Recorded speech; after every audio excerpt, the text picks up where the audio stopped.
what them bitches gotta say. I'm a West nigga till they put me in the grave. I don't give a love about what them niggas gotta say. I'm a West nigga till they put me in the grave. I don't care about what they say. Hey. Fuck with my Akima, fuck with my sisters, then I got a problem, I'm never gonna miss you. I got 100 hanging out the AR, I got a 50 hanging out the pistol. He say it's corner, I'm just being realistic. I be on them corner posted with the realest. If it's the Sabbath, then we going fishing. I'm reeling them in, that's a God-given mission. I'm really on 10, but I'm stamped in the pistol. I get the order, be glad at this mission. Hebrew Academy graduate, nigga. Training, go through the baddest conditions. I don't fuck with none but the baddest of bitches. She righteous, submissive, she glad to be with me. Had that thing Putin like Batman, niggas. She know I'm a prophet, she glad to be listening. Disrespect, I ain't having that shit. Tell her go make some business from scratch. She bitchin' the different breed of black men. We don't do the bad thing. I remember back when I was really trapping, trying to get the accent, selling dope to black men. But now I'm trying to make it straight. Like, don't forget about my face. We standing up straight, can't fold us. Too heavy, the world won't hold us. Go get you some rank, I told you. Line up in these ranks, we soldier. You can take that to the bank, we focus. How many times must we remind you? One body, one way, some break off, but never take off as a flex. When the law with you ain't no up next, it's just us, nigga, that's that on that. All that weak shit, that ain't no threat. Say you won't beat, bitch, with that ain't no sweat. We with all that. The Lord called a nigga out the world, I responded and called back. Oh Lord, and everything that they stole from us, fuck that shit, we want all that. Them niggas snitching and they act like bitches. That's why we unaffiliated with them. They killing women and they fuck with sisters. That's why we unaffiliated with them. They telling lies, switching up the doctrine. That's why we unaffiliated with them. They ain't gon' ride until they die, so that's why we unaffiliated with them. Come on the commanding general, YAHANNA, we unaffiliated with them. Like they tongue and they say they keep that shit 100, we unaffiliated with them. They telling lies, switching up the doctrine. That's why we unaffiliated with them. They ain't gon' ride until they die, so that's why we unaffiliated with them. That's why we unaffiliated with them. I cannot fuck around with fake niggas. We taking ground when we in your city. You better have the women, have the liquor. Keep that bitch on me, please don't but the city. Don't be a fool and be another victim. Say you a goon, you just another Christian. How you my brother, you ain't in here with me. We in the gutter, deep down in the trenches. We with them niggas locked up in the prison. Black and Hispanic, Native American, Indian. We ain't just talking shit, but we living in it. We be everywhere, you can't miss it. And we be fresh as hell, take a picture. And we professional with the scriptures. Play, we gon' scratch from, yeah, we some killers. These niggas tripping, they mind blown. Swear business, forgive me if I'm wrong. I don't get it pause when niggas say that they be looking for niggas to slide. The only slide that I know about is when I assemble the Glock with the slide. For real, I get the order, you know that it's slaughter. See me and my niggas gon' die.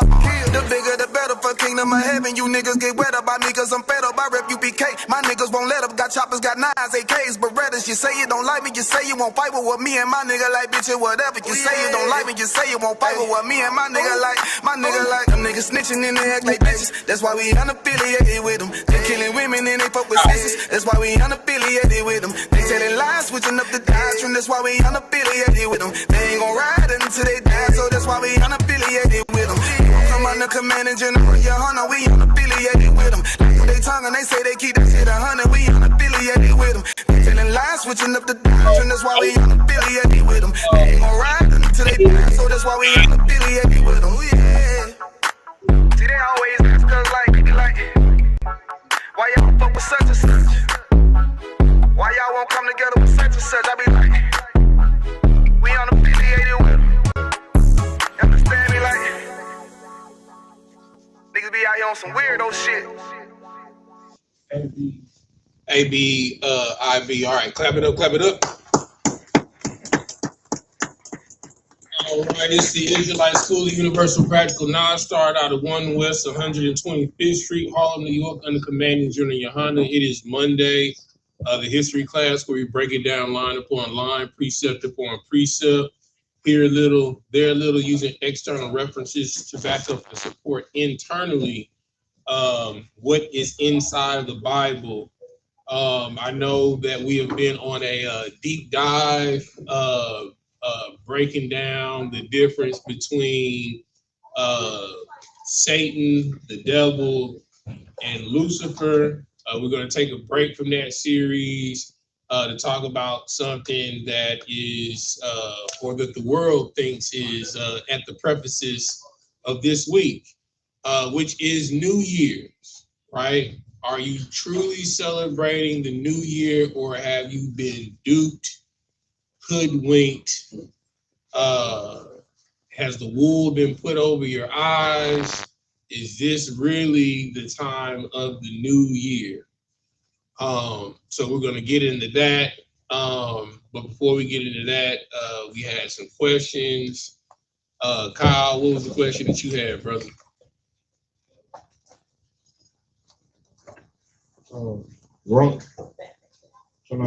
Romans chapter 8, verse 12. Hold on, let me go there with you, bro.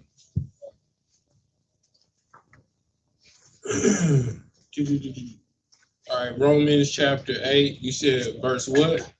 12. Mm-hmm. 12 and 13. Okay. I kind of answered it, but I just want to make sure. Okay. Okay. Therefore, brethren, we are debtors, not to the flesh, to live after the flesh. For if ye live after the flesh, ye shall die. But if ye live through the Spirit, do mortify the deeds of the body, ye shall live. Okay, what's your question? Okay, so I mean, first of all, I know it's saying like don't be caught, try to be like, the Lord be perfect. But when they say we are debtors not to the flesh, well, we dead to the Most High. Start at, let's see. Start at verse 9. Start at verse 9. But ye are not in the flesh, but in the Spirit. But in what? The Spirit. But in what? The Spirit. But what?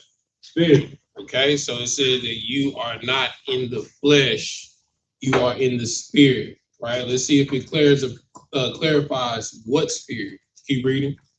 If so be that the Spirit of God dwells in you. The Spirit of what? God. And it dwells where? In you. Okay, so first thing you got to remember that your body is the temple of the Most High God. You do not own your body. Your body is not for you to do whatever you want with it. You can't eat what you want. You can't drink what you want. You can't think what you want. It is not yours. You didn't. For heaven's like, okay, Lord, like you on a video game, like you picking your avatar for Madden or for 2K. It's like, I want curly hair. I want hazel eyes. No, that forehead too big. Take that forehead down. I want a forehead, not a 5-head, Lord. You can't. You didn't build your body. You know what I'm saying? Like your body was given to you, right? Go ahead, come on, Kyle, microphone. Kind of referring to like if I'm here, is that basically like saying your body is not your own right, but like it's a privilege, basically. Right. So it is an honor for you to be here. Like, first thing you gotta understand is the amount of warfare that it took for you to get here. You beat out a million other niggas to get on this plane of existence. That's number one. You beat out a million other Negroes to the embryo. Okay, y'all was in them fallopian tubes. Get off me. No, it's my turn. It's my turn. Let me get in there. You know what I'm saying? Y'all was, gladiator sport to the end. You know what I'm saying? Like, nah, it's my turn to be on Earth, right? So that's the first thing, right? And then my sisters, they know how difficult a pregnancy can be, how tumultuous it is to bring a child to term. A lot of things can happen to where you don't make it.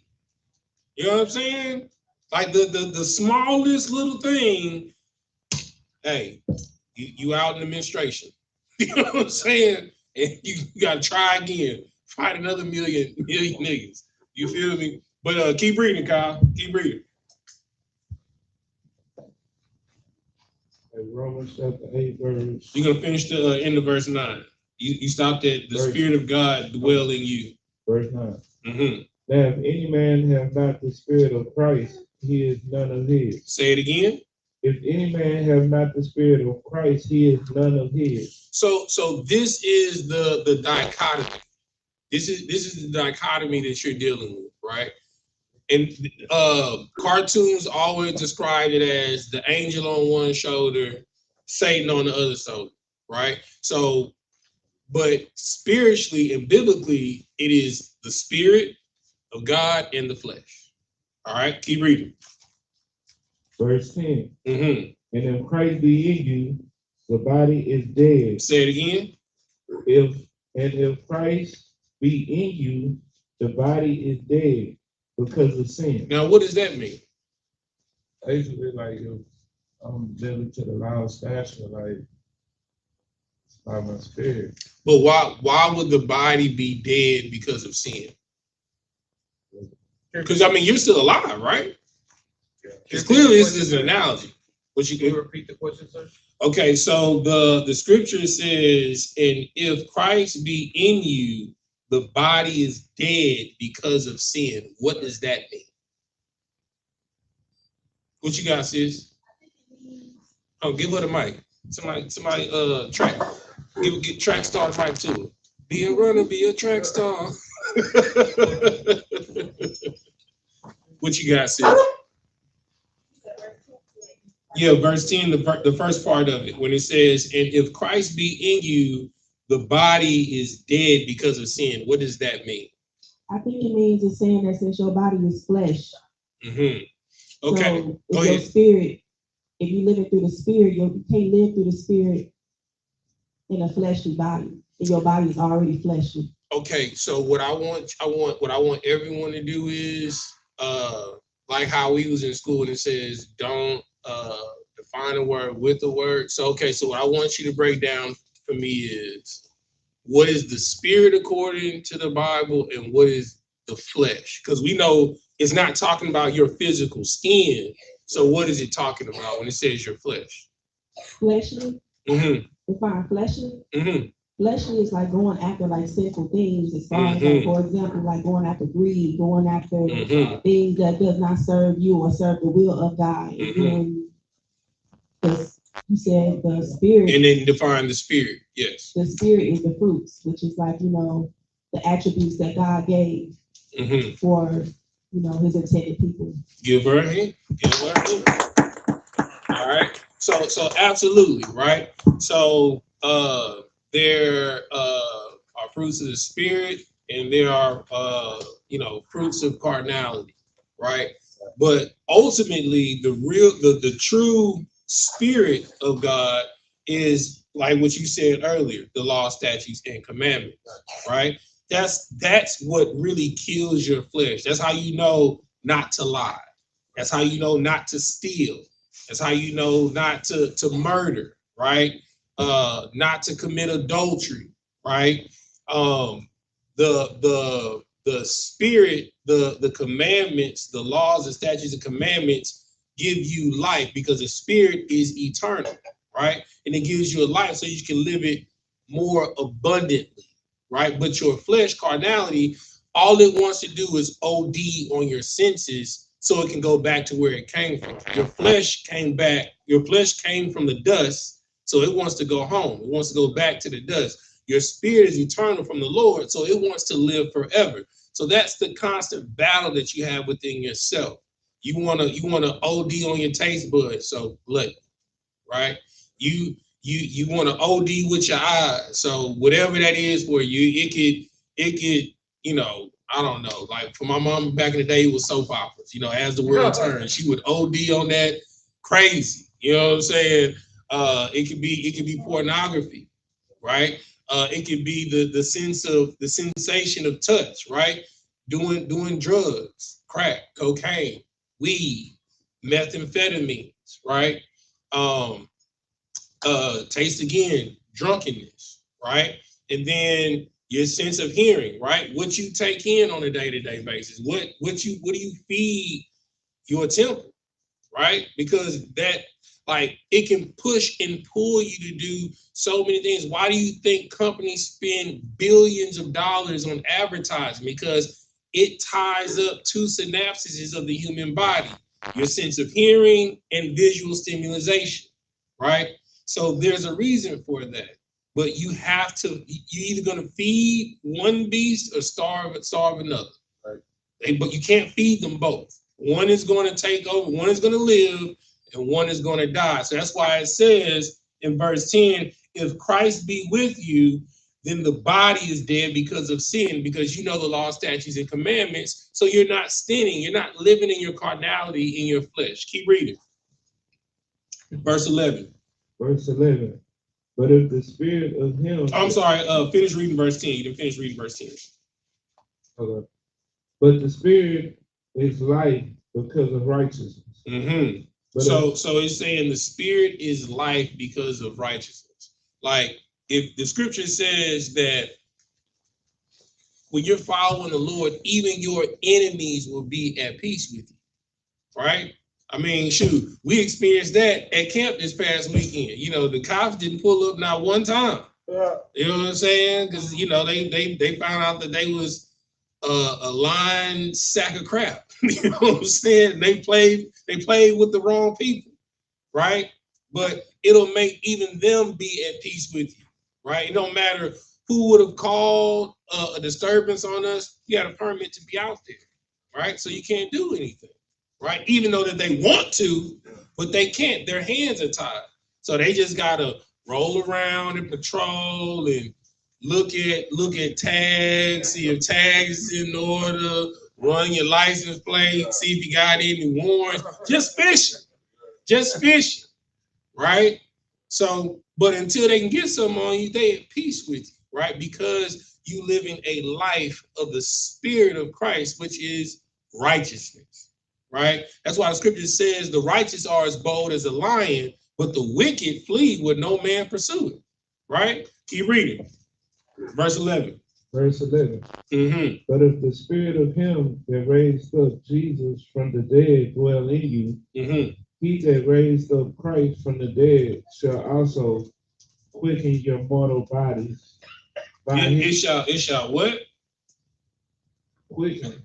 What does that word quicken mean? Do you might know what quicken means? Somebody look that word up. It's a very important word. What does quicken mean? Go ahead.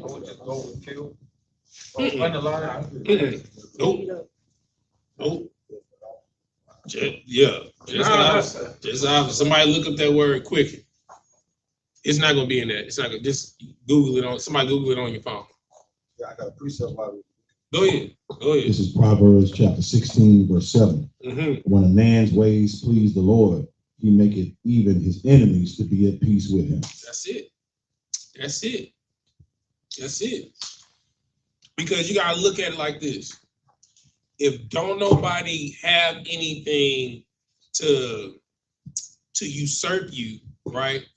They can't do anything to you.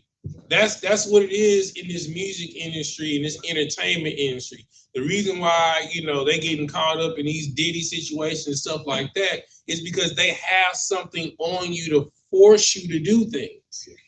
The accuser, right? All right, who got that word quicken for me? Go ahead. Says to revive, to make new. To what? Revive.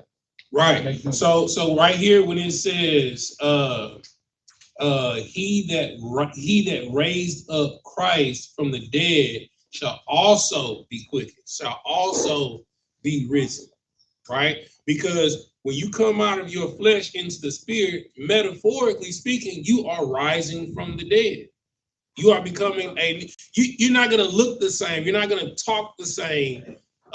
You're not going to appear the same to your peers, the people who used to hang around. Right.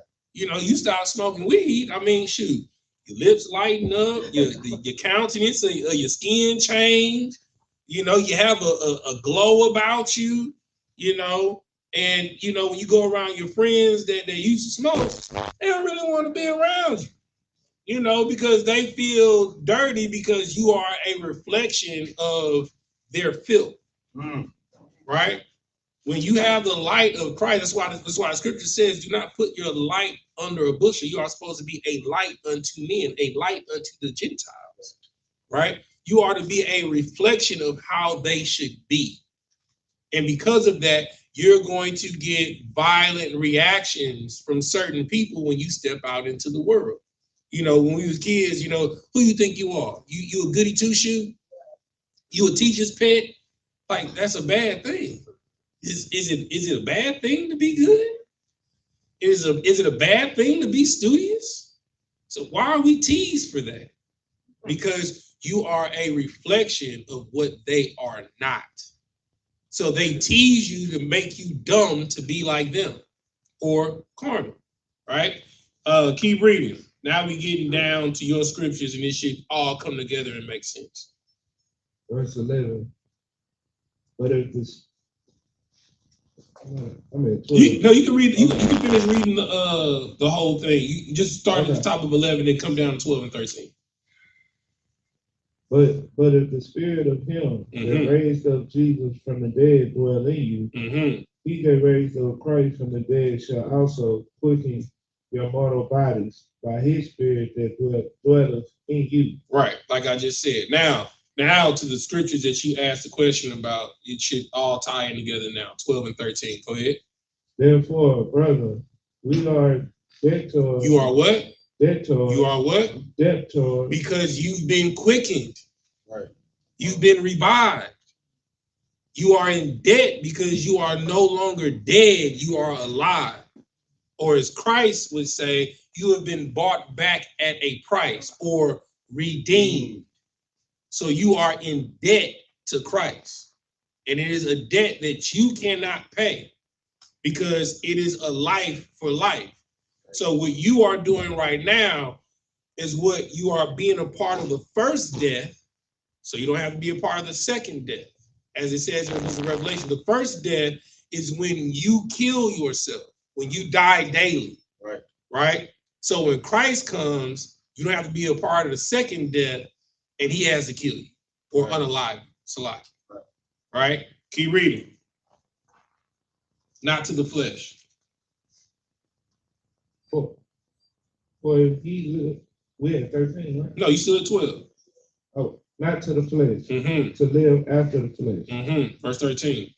For if ye live after the flesh, ye shall die. Ye shall what? Die. Ye shall what? Die. Because the wages of sin is what? Death. Death.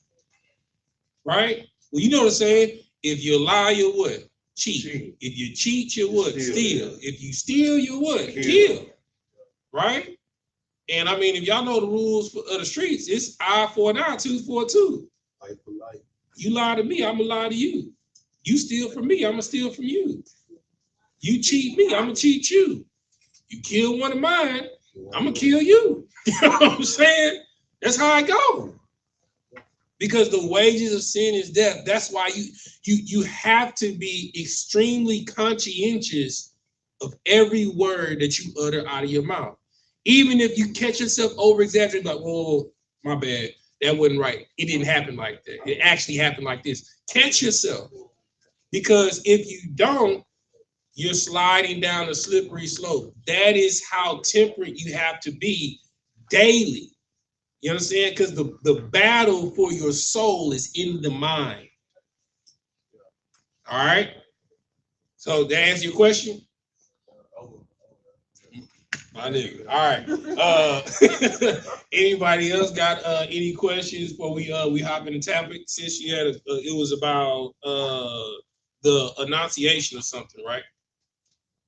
Okay. Could you answer it on the mic so I can break it down? I might actually go to the board to show you as well. Because I got some other stuff on the board I gotta go to. Go ahead. It was really just like, Yep. It goes in and out sometimes. Don't worry about it. as I was watching the panel, Mm-hmm. the gentleman one of the gentlemen who brought up the enunciation, I don't think he was a part of the I.S.U.P.K. Mm-hmm. and then the other two gentlemen that was speaking to him. Mm-hmm. they were. And Hey, they yeah, were, give her that mic. I don't know what's going on with that. They got a twist. There you go, sir. Slide. They weren't They weren't a part of the I.S.U.P.K. Yeah, they weren't a part of I.S.U.P.K. And they weren't acknowledging that the pronunciation was misleading, because he was basically saying that the pronunciation was the name of a kingdom and it wasn't a name of a group of people. And they were saying that it was the name of a group of people instead of a name of a kingdom, but the pronunciation was the name of a kingdom and not a group of people. So that's where the confusion was coming in. Okay, so excellent question. All right. So well, okay, so she said that it was a question about a panel that she watched, right? In the panel, the person was speaking on the enunciation and pronunciation of Judah, right? And the pro and the con of the different sides of the argument. One person was saying, well, this is a nation, right? The other person is saying, no, it's a kingdom, right? But in actuality, it's one and the same. Okay. So in every, let me see if it's in the back of this. Did you watch Cross the Line last night? I didn't get a chance to Okay, watch. so that's where it came from. Let's see if they got it. And if I may speak, he also said that 3 different groups of people actually had different enunciation for it as well. Like Portuguese had a different enunciation. He also said, Portuguese, French is actually the one he said called it Judah. Right. So, like prime example, right? So, we'll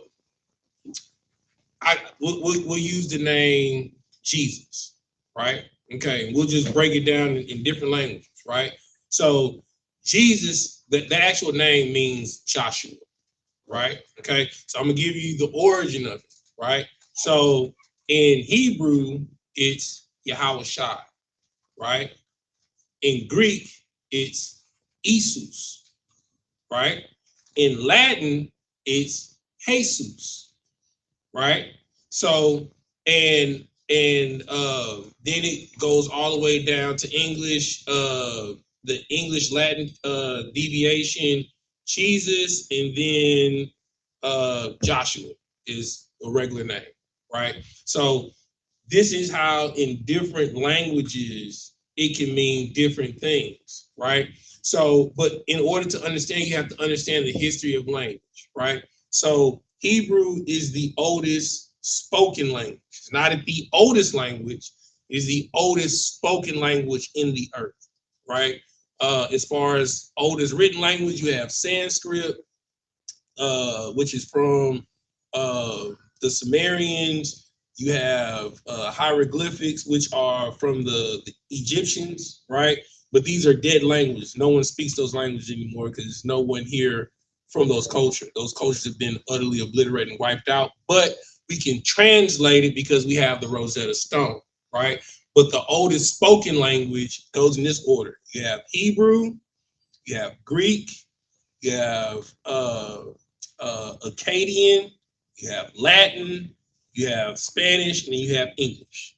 That is the history of language. And that is how the scrolls and the scriptures have been transliterated throughout time, right? So if I'm from England, though and I'm an Israelite, Hebrew isn't my native. It isn't my native tongue. It's English, right? So I have to get with a Hebrew scholar to go with a Greek scholar to get some of the stuff that was written in Akkadian in Latin, and then I have to get with them and write exact parallels from their languages into my language, right? There are certain words in Hebrew that don't even translate into English, right? So dealing with the word Judah, right? So you have YAHANNA, right? In the Greek, you have the word Eus, right? Which is Jew, right? Which is where the word Jew comes from. And they can be synonymous and be all in the same thing in one, because Judah is an actual person, right? He's one of the 12 sons of Israel, right? Or Jacob, okay? And his specific line is a nation. It is a kingdom, right? Because the entire Middle East was broken up into 12 provinces for the 12 nations of Israel, right? And then when the kingdom was separated, it was separated into two kingdoms. You had the house of Israel, which was the 10 tribes, and then you had the southern tribe, or the house of Judah, which was made up of Benjamin, Judah, and Levi, right? The family was separated, okay? And then we all went into captivity in the Greco-Roman Empire, right?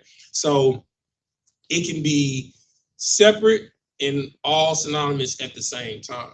But the breakdown comes from people's understanding, right? And it's just strictly a point of where you are in your understanding and reading in the Bible. Because you could have just, stopped at the book of Genesis and all you know is just the son of Judah, one of the 12 sons of Jacob, right?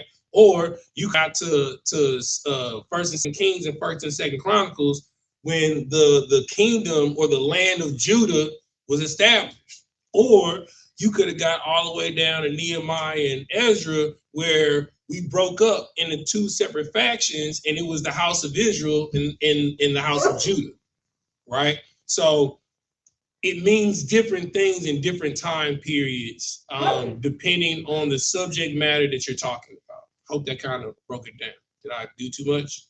No. Okay. But I'm still a little bit confused because Go ahead. in the panel, he said it was a kingdom. It is. It is a kingdom. But It is. But you're saying that the word is the same. It's a kingdom and it's also a group of people. And it's also a person. It's also So it started off as a person, became a nation, then became a kingdom. Then for the most part, the entire nation was known by the king of the Jews, the Lion of Judah, which is Christ, right? So it is all of those things in one thing. Come on. Oh, I gotta share the mic. She got the mic. Oh, okay. Well, is there more to a question? I had a question. Go ahead. So to kind of answer it, it basically comes down to the context in which it's used, right? Context is everything. In scripture, like prime example, the verse that Kyle pulled from the Bible. I always tell people, like, if you get to a scripture or if you pull a verse and you don't understand it, read about 4 or 5 verses above it and get the context leading into it. 9 times out of 10, it'll answer your question. You know what I'm saying? All right. Go ahead. I actually had a question. So I had asked this in the Sabbath service, but I know this is more like, an officer. So obviously, marrying outside our race is forbidden, right? We don't mind no Egyptian or anything like that. But so how come Joseph married the Egyptian girl and how Moses was with the Midianite? How come, like, and were those exceptions because there was a specific reason or cause for it, or was it like they messed up? Okay, now watch this. Now let me ask you this. Okay, when Moses married his wife, was he in the truth? Wow.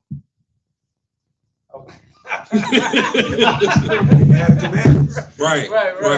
Okay. When Joseph took his wife, was he in his father's house or was he a slave? He was a slave. So if Pharaoh said, the king says, you gonna marry my daughter, you a slave. Okay. Okay. All right. You know what I'm saying? All right. Now, that's why in both situations, right? If you're not in the truth and then you come in the truth, right? You're a new creature, right? Okay. So Moses married Jethro's daughter, right? And then he got called by the Lord to go back to Egypt and to save his people. Now, there were people within the nation that felt the type of way. We coming back to law, statutes, and commandments, and the Lord gave us commandments. We're not supposed to be dealing with no other nation. You got this heathen in our camp. You know what I'm saying? And you supposed to be our leader, and you married to a Hamite. The Lord didn't think kindly of it. The Lord struck Aaron's wife with leprosy because of her utter disrespect for Moses' wife. Just because, you know, your wife is your wife. Like if you married someone before you came into knowledge of the truth, you don't put away your wife. You know what I'm saying? Or sis, God forbid if you married a heathen man before you came into the truth. I mean, Lord be with you. You know, I mean, you can come in here, you know, but your husband, if you have kids by your husband, they can't come in here. I'm sorry.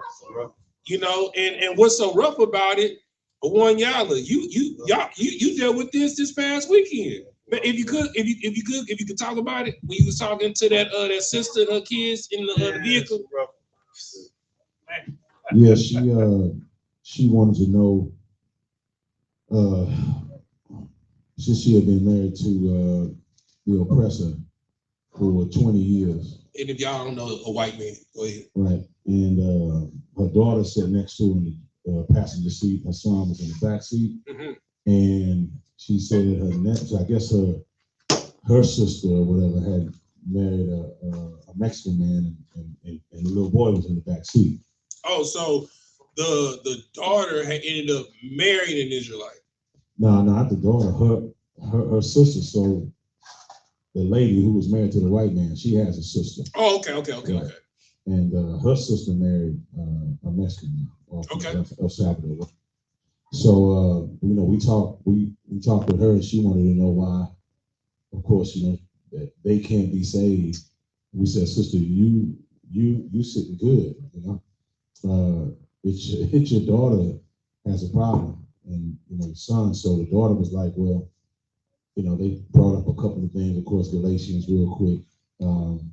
And then God so loved the world, they went to the regular Christian verse. Mm-hmm. If her son in the back, you know, appeared that he was knowledgeable, so he wanted, he tried to ask questions, and you know, they couldn't penetrate the truth with them being outside, meaning you are the seed of your father. Mm. And that was hard for the lady because she was like, well, I love everybody, and you know, and I teach my children this, and I said, look, I understand, you know, but this flyer is for you. And I said, it's unfortunate. Go to Deuteronomy 7. Why are you talking about that? I said, it's unfortunate because your daughter, well, she's a white girl. That's what she is. And your son, he's a white boy. So, but they won't be able to come to any events, and you know, Christ didn't die for them. So now imagine how hard that is for a mother to hear that she good, but her baby's not good. Right? She's like, what the hell you mean my babies ain't good? And look, I'm up on the podium, you know, talking, and I see it getting tense by the car. Right. I'm talking about they let the back window down. I'm like, hold on. You know what I'm saying? I'm like, what's going on? Here's the sad part. Go ahead. That Officer Cowboy had me read the verse. Mm-hmm. Christ only came, they were just steady cutting. And every verse that we brought out, she started experiencing cognitive dissonance. It's like, I don't want to hear no more of that. And then I don't care what the Bible says. That's what they force you to do. So it's, again, you're probably going to bring out the scripture, but it says, it doesn't say that they may not be nice to you or kind to you or may not be attractive to you. He about to read it right now. Right, but they're going to turn you away from following your God. Yeah, matter of fact, go ahead. Yeah, go ahead and give it to him. Go ahead and read, come on. Go ahead and read it. Deuteronomy 7. Yeah. This is why, like, America will teach you that you can love who you love. The Lord is smarter than you, right? The feline kingdom is vast. Right. There are lions, there are cheetahs, there are leopards, there are bobcats. Hell, there are house cats, right? Do you see a house cat mate with a bobcat? No, you don't. Do you see a lion mate with a cheetah? No, you don't. Do you see a leopard mate with a mountain lion? Absolutely not. Because the Lord is smarter than you, right? To have a mixed seed like that will be an abomination because it will lack purity. I mean, we all from the hood. You know, we didn't have cousins that done bred dogs. Whenever somebody trying to sell them a dog, first thing they do, let me see that tongue. Right. Let me see that tongue. Right. Because the tongue, it'll tell you if it's a pure blood or not, or if it's a mutt. Because the Lord is smarter than you. And the pure bloods get the most what? Money. Those crossbreeds, you know, hey, I got a dog if you want it. You know what I'm saying? They give them dogs away, right? It's because the Lord is smarter than you. And it's a reason for that. He's about to read it. Come on, go ahead. This is the book of Deuteronomy, chapter 7, verse 1. Mm-hmm. When the Lord thy God shall bring thee into the land, Mm-hmm. whither thou goest to possess it, Mm-hmm. and had cast out many nations before thee, Mm-hmm. the Hittites, Mm-hmm. and the Girgashites, Mm-hmm. and the Amorites, Mm-hmm. and the Canaanites, Mm-hmm. and the Perizzites. Parasites. Oh, But they are parasites. They are parasites. They scammers. They a scamming nation. who are the Perizzites? I mean, the Perizzites. What nation is that? It's all Ham. Every nation that you read about is Ham. And the Hivites, Mm-hmm. and the Jebusites, Mm-hmm. and 7 nations greater and mightier than thou. Right. So first thing you got to understand, the Lord didn't choose us because we were a great nation in number. We were a mighty nation like giants. We was the swollest ones. We was the biggest, the baddest, the fastest. He didn't choose you for that, right? He chose us because we were the smallest nation. If you really want to be honest, we are the youngest nation on the face of the earth. We are the youngest nation in the table of nations. Everybody else is our uncles or cousins. You know what I'm saying? We are the youngest nation. We the YNs in the food chain of the table of nations. Go ahead, keep reading. Deuteronomy chapter 7, verse 2. Mm-hmm. And when the Lord thy God shall deliver them before thee, thou shalt smite them. Thou shalt what? Smite them. Thou shalt what? Smite them. Does it say be friends with them? No. Ah. It says you shall smite them. Keep reading. And utterly destroy them. Because you have to understand, you can't be at peace when your enemy is your neighbor. Right? Which is why when blacks and Hispanics move into white neighborhoods, they feel out of place. Yeah, it's a nice neighborhood, but the vibe is off. Right? And they make you feel unwelcome with them HOA fees. Them HOA conditions. That's the whole purpose of the HOA. To run you out of their neighborhood because they already feel that you barely are able to afford the house. We know you can't afford the HOA fees every month. And when you can't afford the HOA fees, we're going to put a lien on your property and we're going to take your home and put you back in the squalor, the ghetto, and the barrios where you came from and where you should have stayed. Right? Keep reading. And when the Lord thy God shall deliver them before thee, thou shalt smite them and utterly destroy them. Mm-hmm. Thou shalt make no covenant with them. Right. And he said, and covenant means agreement, a contract. So you're supposed to smite them, utterly destroy them from your borders. The reason why Black, Hispanic, and Native American communities, why they don't thrive, is because the Arabs is at your corner stores. The East Indians in the Arabs are at your liquor stores. The Chinese own your chicken spots, right? The Vietnamese own your beauty supplies and the nail techs. The hood insurance spots, the Amcos, that's ran by the Chinese and the Arabs. They might have I.S.U.P.K working in there, but it's owned by the Arabs, right?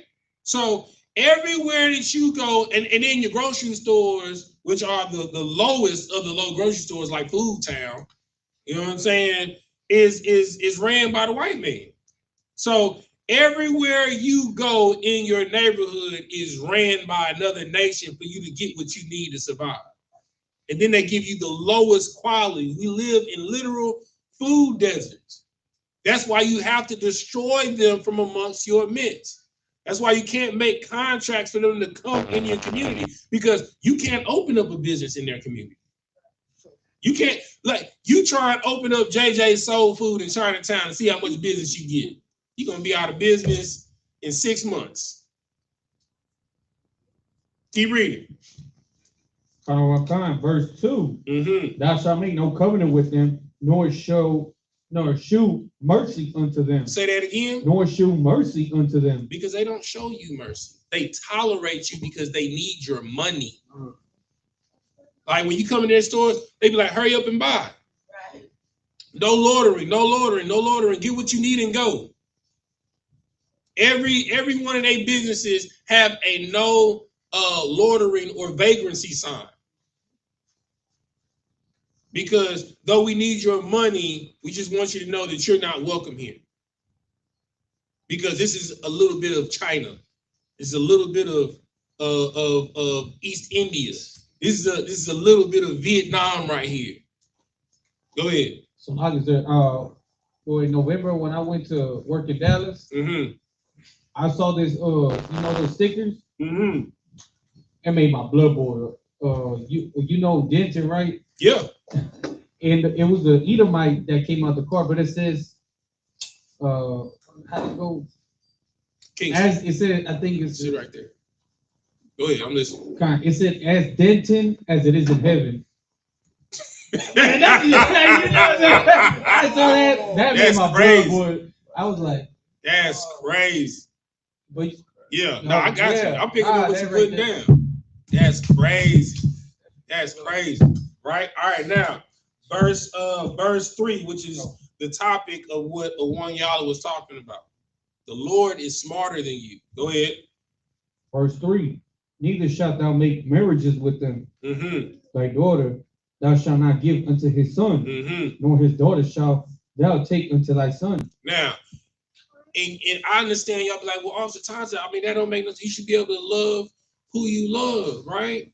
You know, you can't help who you love. It's a reason why you should help who you love. Verse 4. Verse 4. For they will turn away thy son from following me, that they may serve other gods. That they will what? Serve other gods. That they will what? Serve other gods. So will the anger of the Lord be kindled against you and destroy thee suddenly. That is why the Black, Hispanic, and Native American community is in the condition that it is now.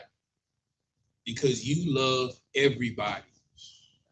And like the scripture says, it is turns you away from following the Lord, and now you Buddhist, you agnostic, you 7-day Adventist, you're Islam, you're Church without walls. Yeah, church without walls. You're in Santeria, you're in Ifa, you're in voodoo. You know what I'm saying? You everything but a child of God. Right. You're everything but what you're supposed to be, because you took on the ideology of America in being multicultural. But when you go into Chinatown, they're singular cultural.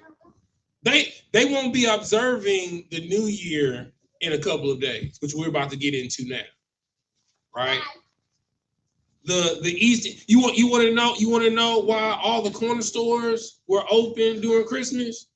It's because the Arabs and East Indians, they don't celebrate Christmas. It's not a part of their culture, so they don't mind taking your money on that day, because they have their own gods. But let Ramadan show up, it's gonna be shut down. The stores ain't gonna be open. The Arab stores ain't gonna be open, right? Let it be with the moment of the rat in Chinatown. Ain't no Chinese stores gonna be open. You're gonna see them dragons doing this and them fireworks popping. You know what I'm saying?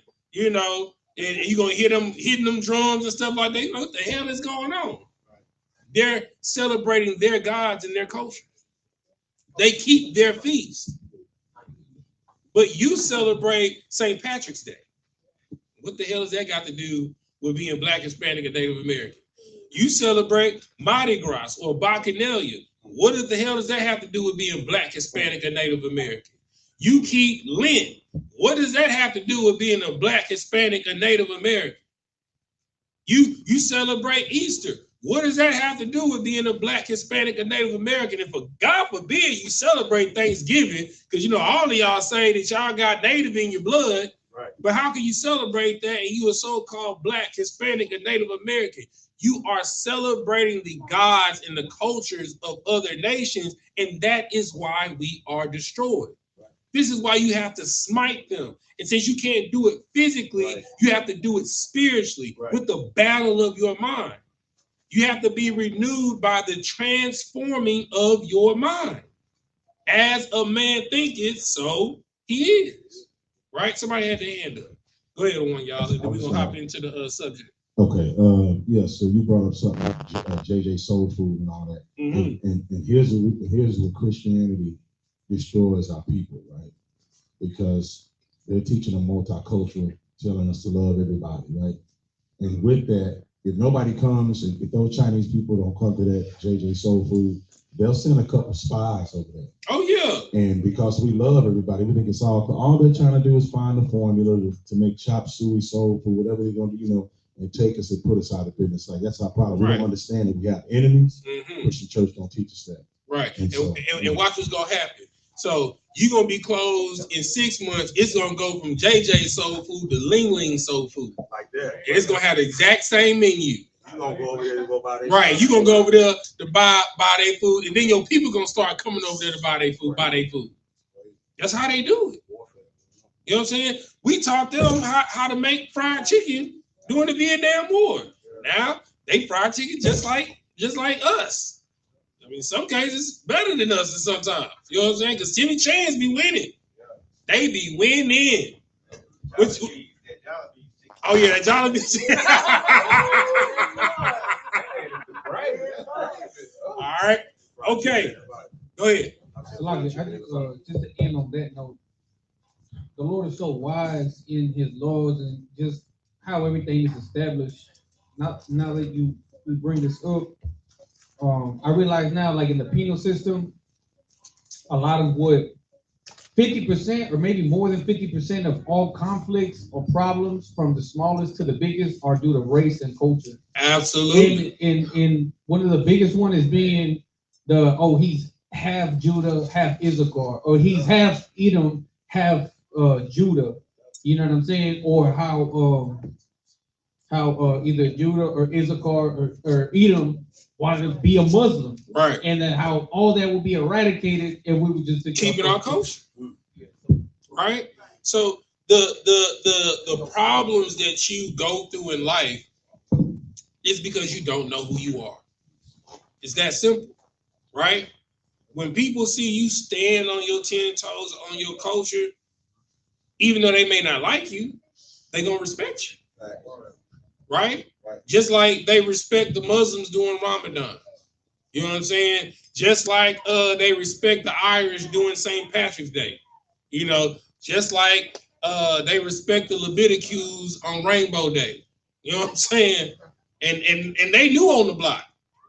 You know what I'm saying? So if we stick to our culture, they can't do anything but respect you, right? And speaking of that, all right, so we on subject matter now, right? So we have the quote unquote New Year coming up.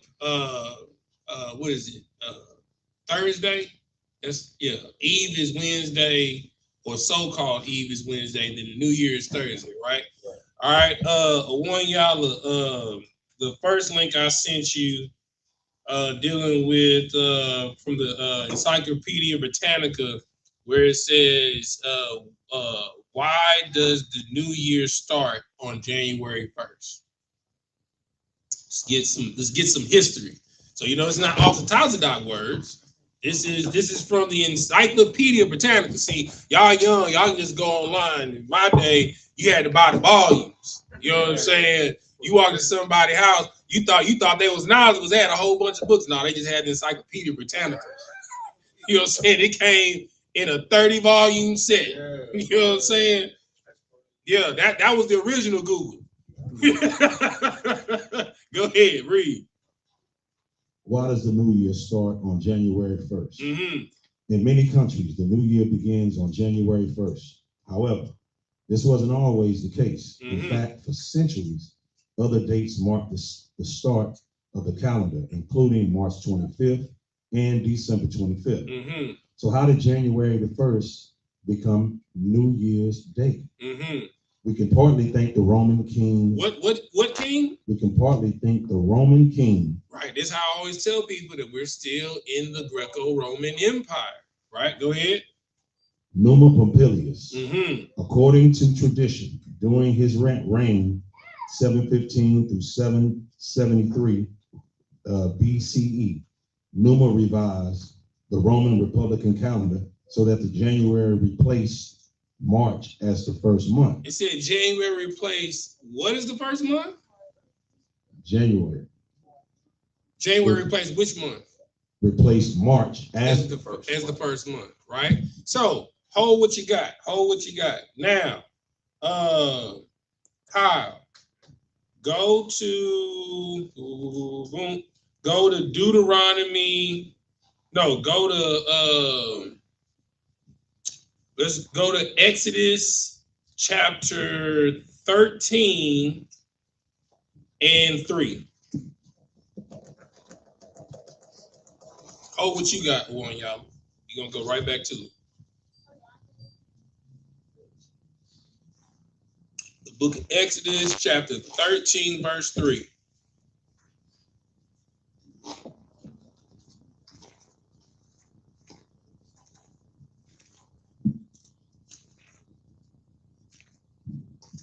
You gotta go ahead and read it. Exodus chapter 13, verse 3.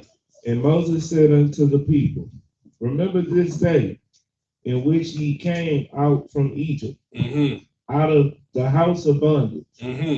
For by the strength of the hand, the Lord brought you out from this place. There shall no leavened bread be eaten. Verse 4. This day came ye out in the month of Abib. All right, the month of Abib. All right, now go back one chapter, go to Exodus 12 and 1.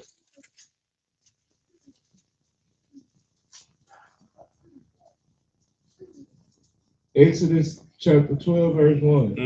And the Lord spake unto Moses and Aaron in the land of Egypt, saying, this month shall be unto you the beginning of the month. No, the beginning of what? Oh, the beginning of months. So it says this month for you will be the beginning of months. So that's the beginning of the year, right? Right. Let's find out. Keep reading. It shall be the first month of the year to you. Then it goes even further, say it shall be the first month of the year to you. Keep reading. Speak ye unto all the congregations of Israel, saying, in the 10th day of this month, they shall take to them every man a lamb. All right. So it's talking about Passover, right? So Passover is really when New Year's is, which is during the month of Abib. Now, I gave you give me that. Give me the definition of Abib in the Zondervan Compact Bible Dictionary. What does it say? Abib, the pre-exilic name. Don't skip over that part that's in bold right before you get to that in parentheses. Okay.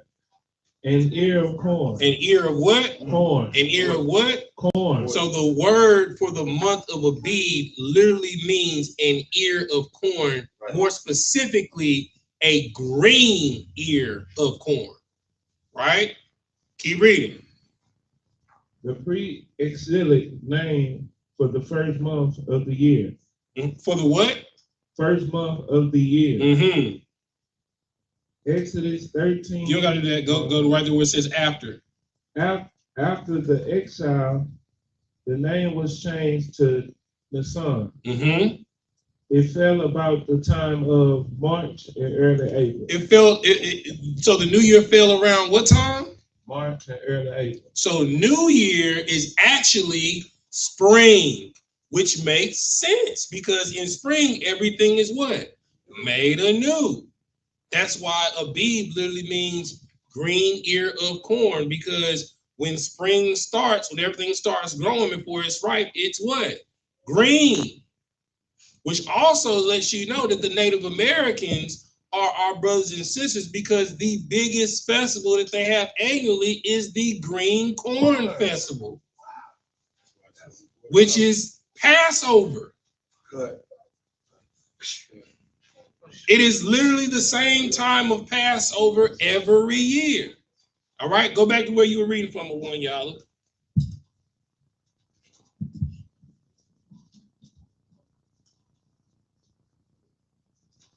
Okay. It was fitting. It was a fitting choice, since January was named after Janus. It was named after who? Janus. Right. So now you have to understand, January isn't really the first month. It was a month named after Janus, which is a Roman god. Now we're gonna stop there. Let's do a little lesson, right? Kyle or Kamar, come turn this camera to right here. Let me get that microphone from you, one y'all. That camera. Just turn it so they can see the board. Can't see the. Yeah, just face to. All right. Okay. So this is how you know you are living in a lie, right? We're in what month? December, right? Essum in Latin is 10, right? And then October is 8. November is 9. Novum. Novum is 9. Octo is 8. Right? Which actually makes sense, because when is the beginning of the year? It's supposed to be in March, right? Okay. So if December is really 10, that means January would be 11, and then February would be 12, and then we are on a cycle of 12 years, which would make which month the beginning of the year? March, right? And they put it right in front of your faces, right? But this is why you have to know language. If you knew language, you would know that December can't be the 12th month, because it's Latin for 10. Right? September on our calendar is 9, but it's really 7 in Latin. This is why we say that the white man is the devil that the Bible speaks of. The devil isn't a mythical being. Devil is Greek for deceiver. Right. Right? And we have been deceived in strictly language. Like, how can they tell you that December is 12 when if you actually knew language, you would know how top you are? That's 10. Right. Yes. Right? All right. Ego one, y'all.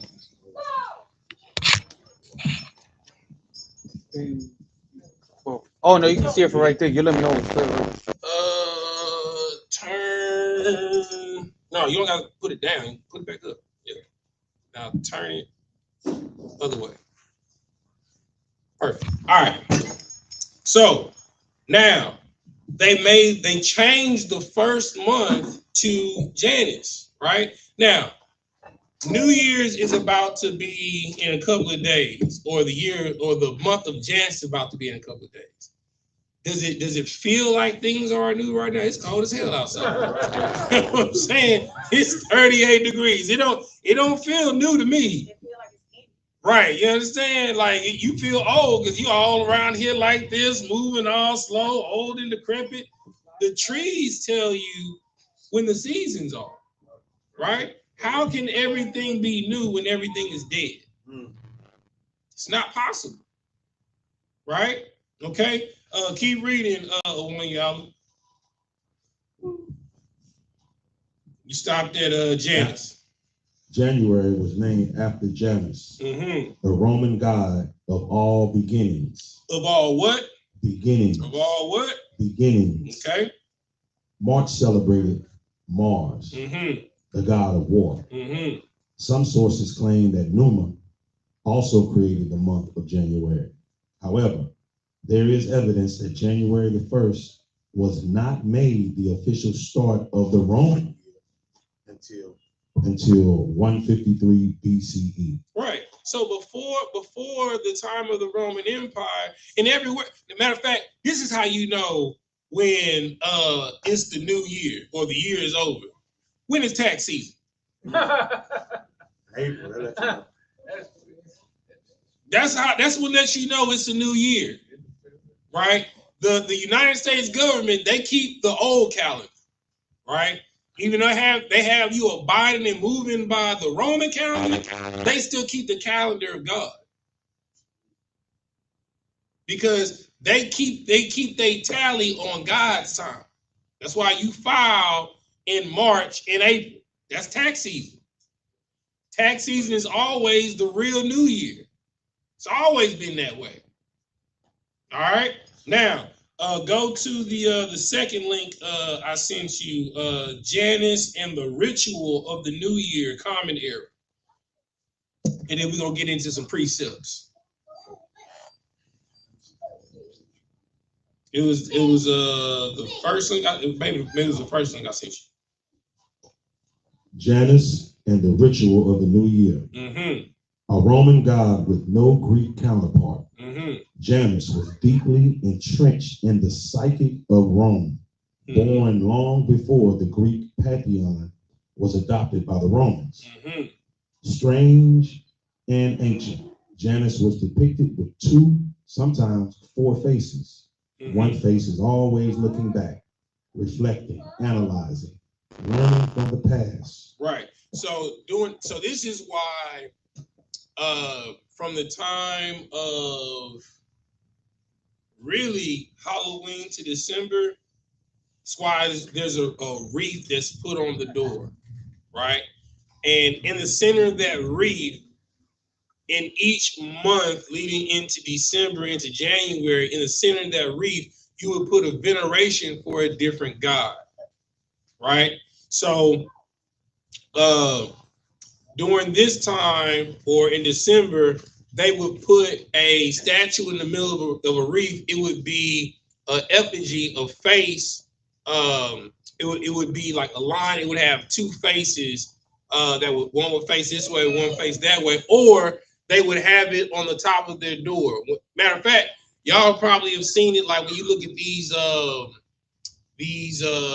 old doors from palaces and stuff like that, they'll have that huge knocker on it, right? The knocker would be on one side and have a face, but on the other side that held the knocker, it would be another face. That's Janus, right? And he's about to break down what the representation for it being at the door is. Keep reading. The other looks forward, Mm-hmm. eyes full of hope, Mm-hmm. to the future. Mm-hmm. More metaphor than God, Janus presided over doors and gates. Mm-hmm. And more importantly, what they represented, transition. So that's why in a lot of gates and neighborhoods, if you don't see that lion on there, you'll see a face that sits at the center of the gate. That goes all the way back to Roman times because it represents Janus. If you see that little sun that's sitting on random gates with a little face on it, that represents Janus, right? What you got, Kamar?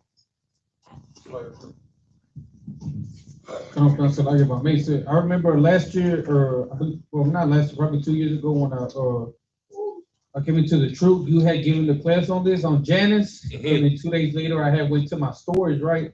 And I'm trying to push up the door, and it's not going. Then I look at the logo, it says Janus International Group. I was like, damn, they got me. Got him. So this is why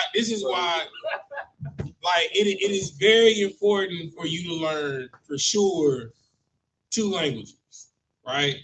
Ancient languages, Hebrew and Latin. right? Because if you learn Latin, and you know, say for instance, you doing on your job search, right? And you come up with a you apply for a company named Spectra, right? Spectra is a Latin word for a demon or a ghost, right? A lot of these companies, their LLCs or their holding companies, their names are in Latin, Right. and they don't choose these names for no reason. A lot of old witchcraft and spells are written in Latin. The three tongues that witchcraft is practiced in is Latin, Aramaic, and Hebrew. Is why it's important for you to know at least two of these languages, specifically Latin and Hebrew. Yes. Because you'll know what you're walking into. Go ahead, keep reading. Ovid describes two-headed Janus, an opener of the softly glided year, as a bit of an enigma.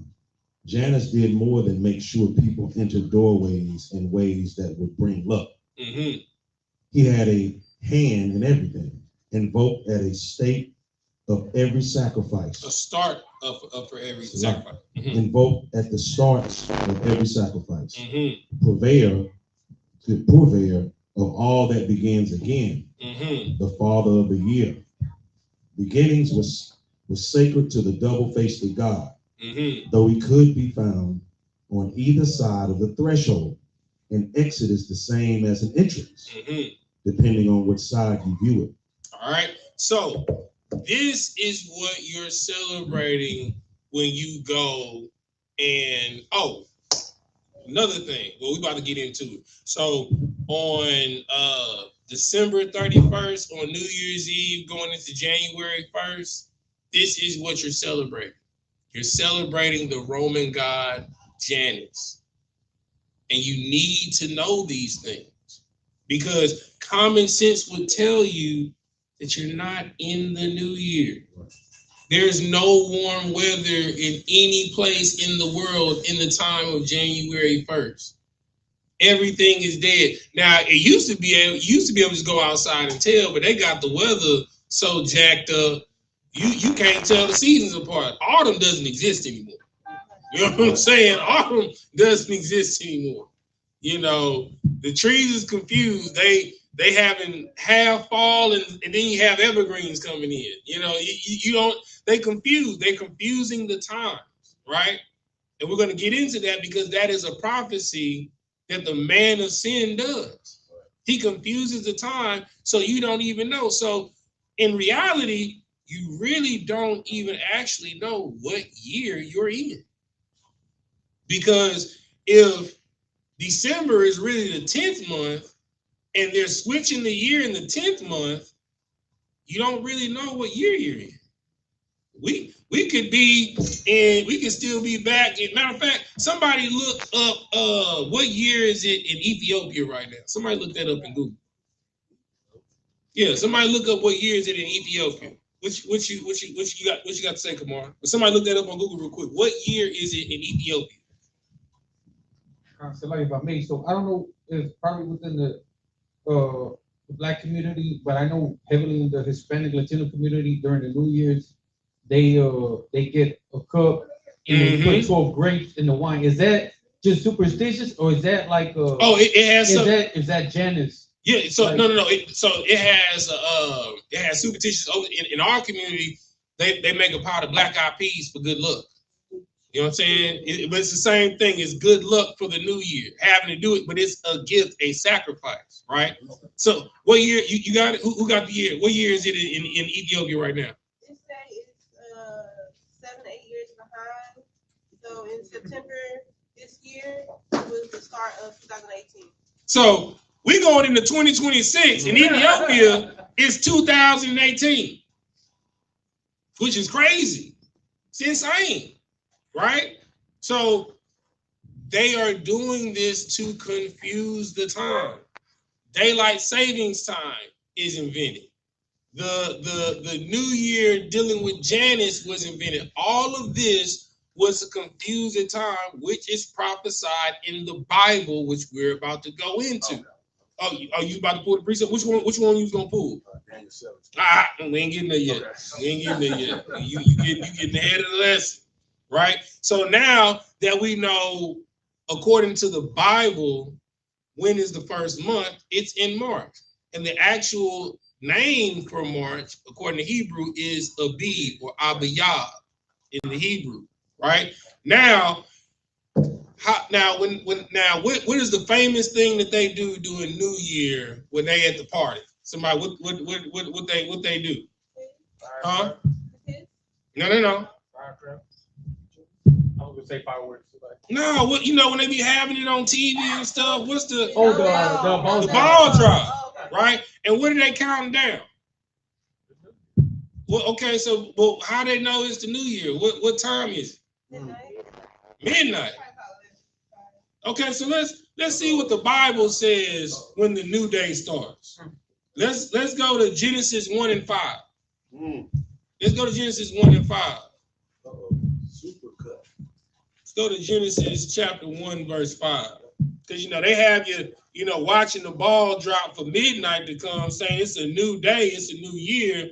Let's see when the Bible says that you are to count the days. Genesis chapter 1 and verse 5. Go ahead. This is the book of Genesis chapter 1, verse 5. And God called the light day, and the darkness he called night, and the evening and the morning were the first day. Right. So the evening and the morning is the first day. Did it say the nighttime? No, it says the evening is the beginning of the day. Right? That's why in Leviticus, when it gives the feast days, right, it says you are to keep it from evening unto even. The day ends and begins when the sun sets. So when the sun goes down, that's why, this is something very carnal that I'm about to say for divine clarification, right? We had got back from camp yesterday, and Ron sent me a text. He was like, "Hey, bro, CTC time tomorrow is 5:30." You know what I'm saying? Now I know y'all be like, "What is CTC?" It's very common. It means clap them cheeks, right? So because for if you have to do the work of the Lord the next day, like prime example, I teach on Mondays, so I can't be unclean to teach class, right? So I have to do it before the sun goes down, right? So CTC time is at 5:30, so you better get it before the sun go down, before 5:30, right? So same thing when a woman menstruates, according to the law, when a woman menstruates, she's unclean for 7 days, right? So if your cycle starts in the daytime, right? So you count from that. So let's just say it started, what's today, Monday? It started day at 7, right? So that means Sunday even, you're clean, right? Because that's 7 days, right? Because if your cycle started during daytime today, technically that day started at sunset on Sunday. Right. So at Sunday evening, that would make 7 days. Right. So Sunday night, you good, right? So if there was a feast day on Sunday, you good, right? So the Bible says that the new day starts at sunset, but they tell you that it's at 11:59 and midnight, right? That's when the ball drop is. So everything that they're teaching you to celebrate is against the word of God, because the Lord says that the evening and the morning is the new day. All right, now Let's see what else. Okay, give a couple of other scriptures that says it. Give me Leviticus 23 and 32. This is all precepts for when the day change starts. So we got Genesis 1 and 5, Leviticus 23 and 32, and then somebody give me John 20 and 19. Let me go to Leviticus with y'all. What I said, Leviticus 23 and 32. All right, when you got it, go ahead and read it. This is the book of Leviticus, chapter 23, verse 32. Mm-hmm. It shall be unto you a Sabbath of rest, Mm-hmm. and ye shall afflict your souls in the 9th day of the month at even. At when? At even. At when? At even. Keep reading. From even to even. From when? Eve unto even. Right? So the day is from sunset to sunset, not sunrise to sunrise. That's why people that are in agriculture, they really keep the real time. They get up at what time? Dusk, 4:30 in the morning. That's why they say breakfast is the most important meal of the day, because you are breaking a fast. Because when you get up in the morning, you just get up and work. And then when the sun comes up, let's see, so sunrise is normally around 7:30. So that means you didn't work for 4 hours without eating.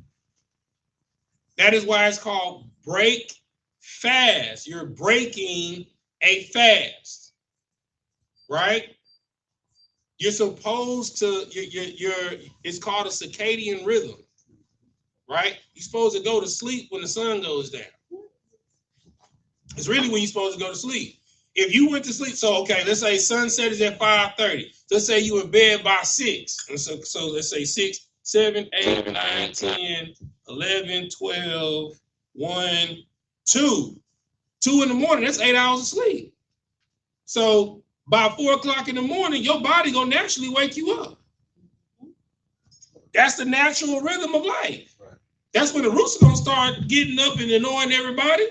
At 6 o'clock in the morning, whether you up or not, that rooster is clucking. You supposed to have been up. Go ahead. You know, it's crazy because when I was younger, that was my grandparents' schedule.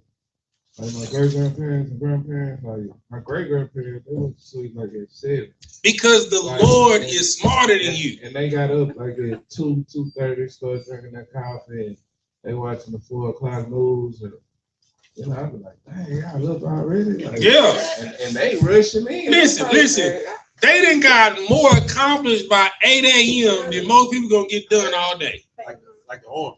Yeah, like the army. Real talk. Real talk. Yep. Go ahead. No, take the mic to that. And I was saying, it seemed like the older you get, you naturally go back to that. Because my grandmother, they just, no matter how late she stay up, she'll always start getting up that early in the morning. Yeah. I'm like, what you doing?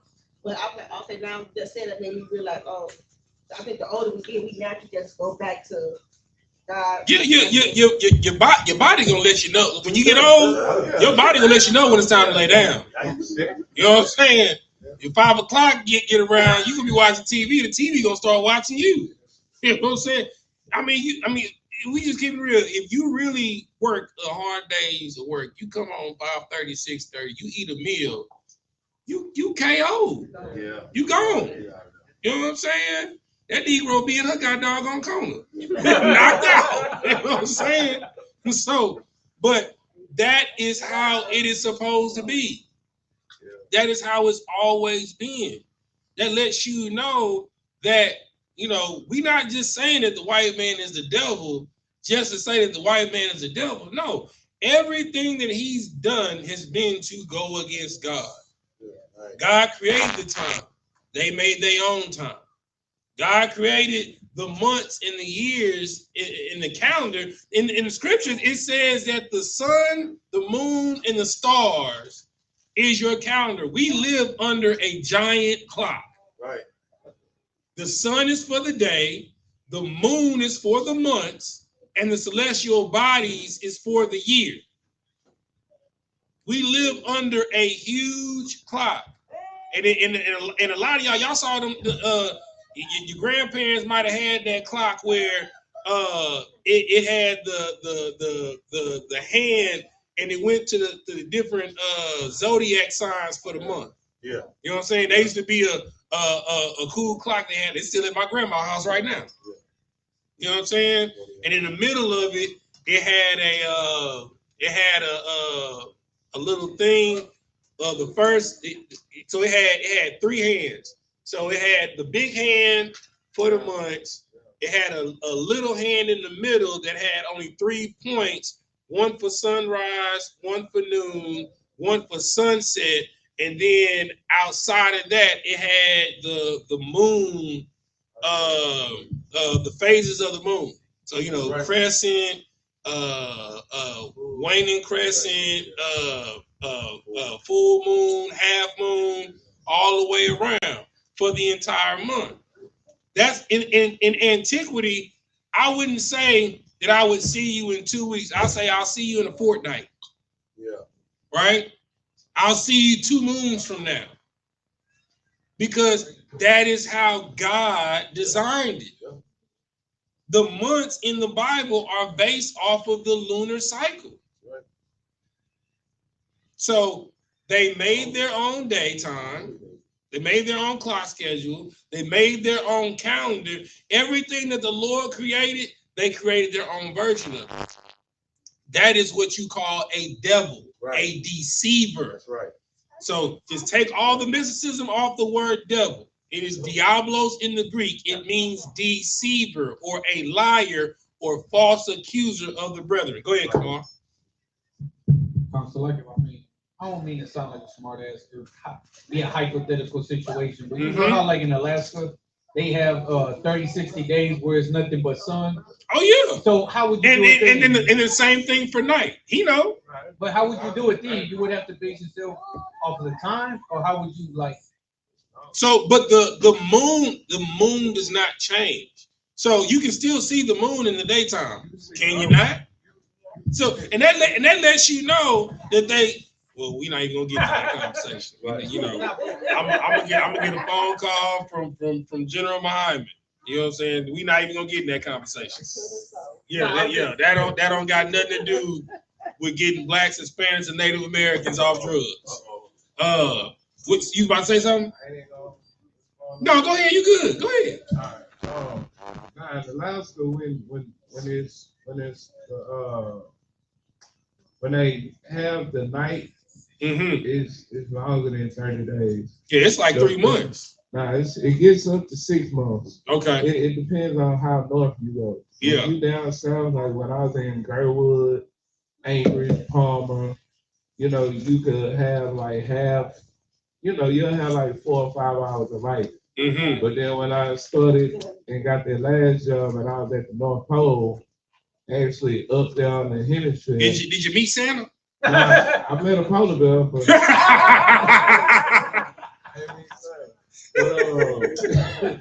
it was crazy because you can actually see the sun and the moon. Yeah. But it's still dark. Yeah. So it's more of a few hours of dust, sort of say, and then pitch black dark. So it's never light, but you still could like really see the sun beaming, but it's still in dust. It's more of the dark because the night is taken off. Hey man, you about to make me say something that's gonna get me in trouble. And that's what crazy. A lot of times when you have the northern lights. Yep. When they turn into the aurora, green, purple. Yeah. Give that brother a hand. It's always good to hear from somebody that has firsthand experience. All right. Now give me my new for the Christians. Like, well, that's the Old Testament. See, the Old Testament said even to even. Let's see what it say in the New Testament. Somebody give me John 20 and 19. So like, go ahead. No, I don't need the mic, but the tithe is also Old Testament, but they still do that. Hey, come on, man. They all the way in Malachi. You said John? Yeah, John chapter 20, verse 19. Which one? The book of John chapter 20, verse 19. Then the same day at evening. At what time? Evening. At what time? Evening. At what time? Evening. Mm-hmm. being the first day of the week. Hold on, wait. So it said it didn't say at sunrise being the first day of the week. It said when? Evening. Okay. Being the first day of the week, when the doors were shut. No, when the doors were shut, where the disciples were assembled for fear of the Jews. Right. So that's all we needed in that. I just wanted to show you in the New Testament, it says the exact same thing it says in the Old Testament. Right. So everything that they taught you about the days. Okay, when is the first day of the week? What day is the first day of the week? No, Sunday. Sunday is the first day of the week. Saturday is the last day of the week. Right. And because the Sabbath is the what? Seventh day. Right? This is the day of rest. Right? You know, that's why I don't be tripping about going to work on Sunday. It's the first day of the week. Right? So the actual first day of the week is Sunday, not Monday. But they moved it back. You supposed to be off on Friday. So the day you like to go out, nightlife and party, you really supposed to be off on that day. You're supposed to be off Friday and Saturday. And then start your week on Sunday. So this is what I'm saying. You don't know what day it really is. You don't know what year it really is. The only reason why you know the month that you're in is because the astrological bodies don't change. Right. But you know, we on a ball going a million miles around another ball going a million miles, moving through a galaxy at 1 trillion miles, but with gravitational pull. But yet the skies in the sky don't change. How we moving through a galaxy and the stars don't change? And we was moving through the galaxy. I mean, at least within 10 years, we should see some new stars. 20 years, we should see some new stars. I mean, Auntie, how many years you been on this earth? In 50 years, we should at least have seen some new stars. Now, I will tell you something I ain't never seen since I've been born. I ain't never seen a crescent moon like a smiley face. That's a new thing. You know, I mean, we did move into a new age, the age of Aquarius. Maybe that's the age of Aquarius thing, but the crescent moon, instead of it being like this, is now been a smiley face. It ain't sideways no more. It's a smiley face, and it's phasing up instead of phasing from left to right. Yeah. Hey man, you know. Hey, I'm just saying, it's signs in the sky if you pay attention. Yeah. Yeah, we've been in the age of Aquarius since 2000 and I think from 23 to 24. Let me see. You'll have to break that down. We can break it down right now. When was the age of the age of Aquarius? Let's see. Aquarius start. The age of Aquarius, the procession started in 2012. The time that the Mayan calendar ended. The procession of it. So the fading out of the age of Pisces, which we just came out of, into the age of Aquarius, the procession of it started in 2012. And it came into full, I want to say it was either 2023 to 2024. I believe it was 2023 to 2024. So when we came into the full age of Aquarius. Yeah. Yeah, we in it right now. Go ahead, come on, Sapar. I was waiting on it. This is part of my. You about to drop it. There you go. You about to drop it. I was waiting on it. I was waiting for his hand to go up. Like that. I don't know if I'm about to drop, but I remember when we taught that class, and I believe that was the beginning when you taught the Genesis series. Yeah. And that's when we came out the last age. Oh, you know what? That's right. So it was 2 years ago. Because it took me 2 years. Let y'all from real to. I mean, it took you 2 years to get through Genesis, nigga. So yeah, that's right. So it was 2023. No, 2022 going into 2023. Because that's when I started the Genesis breakdown. Because I finished it last year. Yeah. look at her face. All right. Let's move on to some more precepts. Okay, so now you know when the first of the month is. Your precepts for the first month of the year, if you don't have them written down, that's Exodus 12:1, verses 1 through 2, Exodus 13:3 and 4. You can also add Deuteronomy 16:1. So we know that the new year is in actually March, April, not December, January, right? And then we got when the actual day changes. It's from even to even, all right? And the precepts for that, Genesis 1 and 5, Leviticus 23 and 32, and John 20 and 19. Now, let's give the prophecy of our oppressor, the person that we call the devil, that it was prophesied that he was going to do what he's doing now. Let's go to what YAHANNA was jumping the gun on. Let's go to Daniel chapter 7.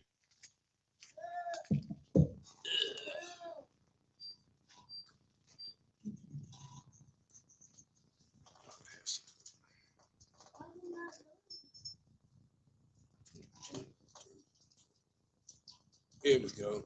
Go to Daniel chapter 7. Let's see what verse I want to start at. I know it's actually in verse 25. I want to start a couple of verses above it.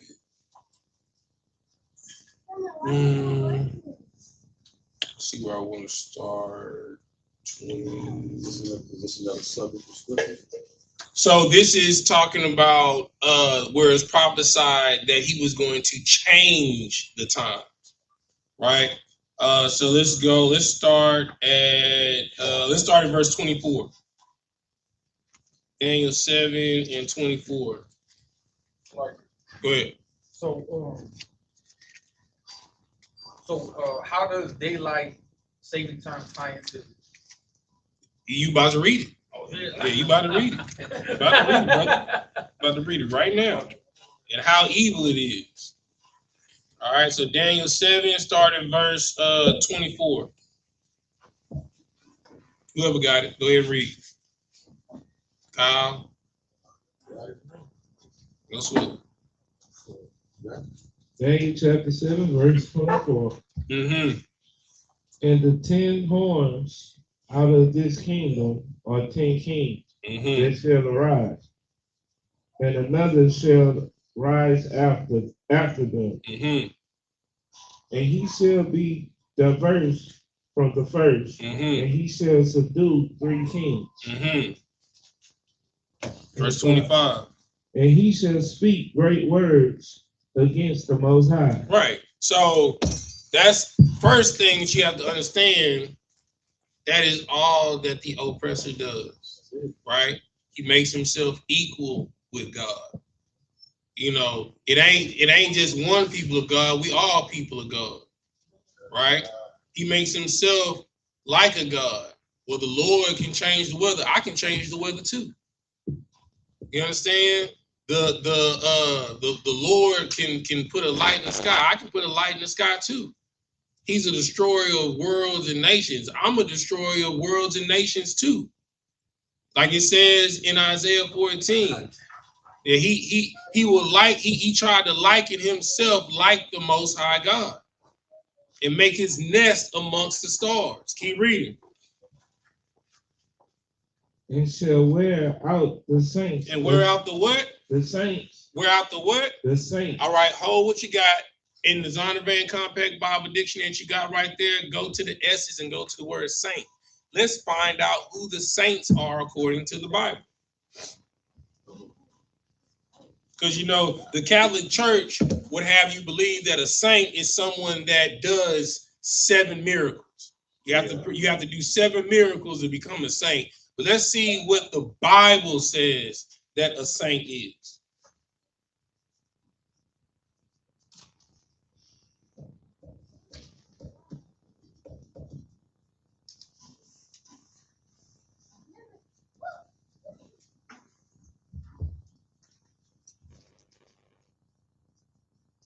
You got it? SAI.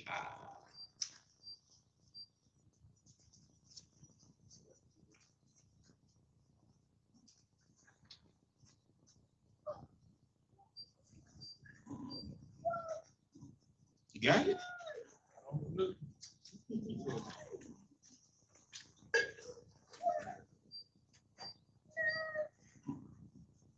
What is it, sir? I'm looking in Zondervan Compact. Bible uses the word saint.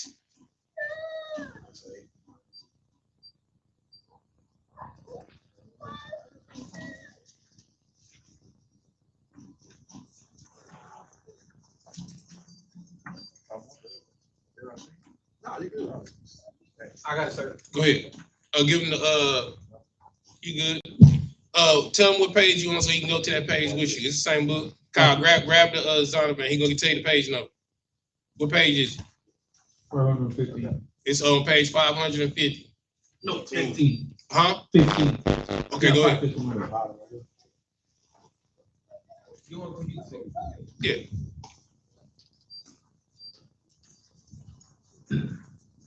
Saint, a member of God's covenant. So people. first, in order to be the first thing to be a saint, you have to be a member of God's covenant, right? That alleviates 98% of the world, because 98% of the world was not given the covenant. Really, I'm gonna say 99% of the world, right? Keep reading. No, start over one more time. A member of God's covenant people, Israel. Right? So saints, according to the Bible, isn't someone that does 7 miracles. In order to be a saint, you have to be born of the children of Israel. So guess what? Blacks, Hispanics, and Native Americans, you were born as saints. You are saints. And the saints say, amen. So if you are a Black, Hispanic, or Native American, according to the Bible, you are a saint. A saint is not by definition what the Catholic Church says. You have to do 7 miracles, but you have to be born of the people of Israel who are of the covenant of God. Right? Keep reading. The next part where it says whether a pious layman, right? So that means whether you're a nobody, right? You going every day to work at the warehouse. You working at UPS. You a day laborer. You know what I'm saying? You just everyday Joe Smo. My brother, he ain't over here no more. But my brother that used to sleep right out here outside the school. You know what I'm saying? That's a saint. He's a saint. A pious layman is a saint. Then what's the other? Keep reading. Or someone like a priest who is consecrated to God. Right. So all the way from the lowest of the low of our people, all the way to a consecrated priest. No respect of person. We're all saints. Right? That's right. So if you broke through the matrix, which is an old word for the woman's womb, and you came into this third dimension through a Black, Hispanic, or a Native American woman, you are a saint according to the Bible. That up. Right. You know what I'm saying? That's why I be trying to tell people. The Most High is smarter than you. And this is why we call the white man the devil. By definition, it means deceiver. Right. He is dubious. Right?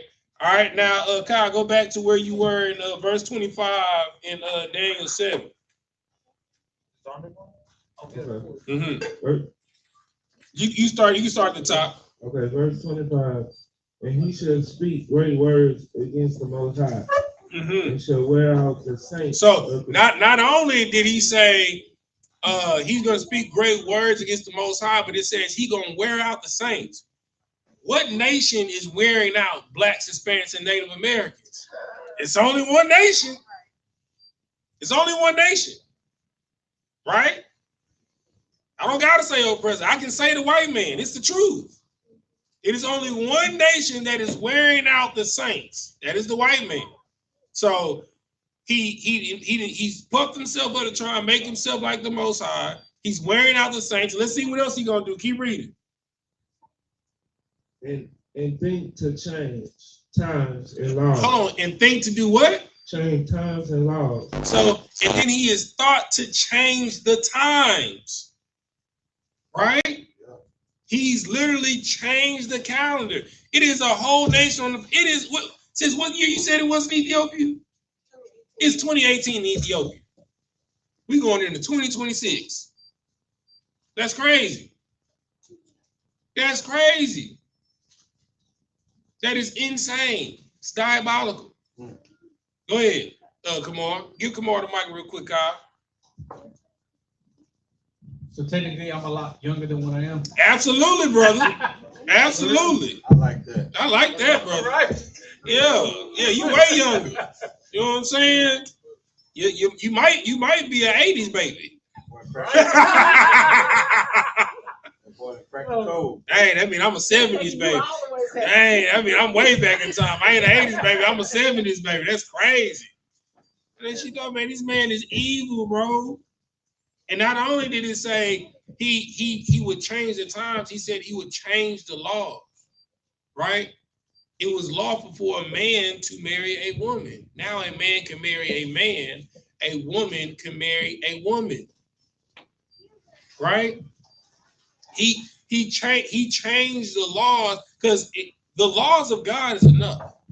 It's enough, right? Like people be like, it's impossible for me to follow, quote unquote, 613 laws. Now, first and foremost, even though it's 613 laws, you don't follow 613 laws because there are certain laws that don't apply to you. There are certain laws that apply to men that don't apply to women, and there are certain laws that apply to women that don't apply to men. You know, a man doesn't carry a man child or a woman child, so you wouldn't follow the cleanliness and uncleanliness laws from giving birth to a boy or a girl.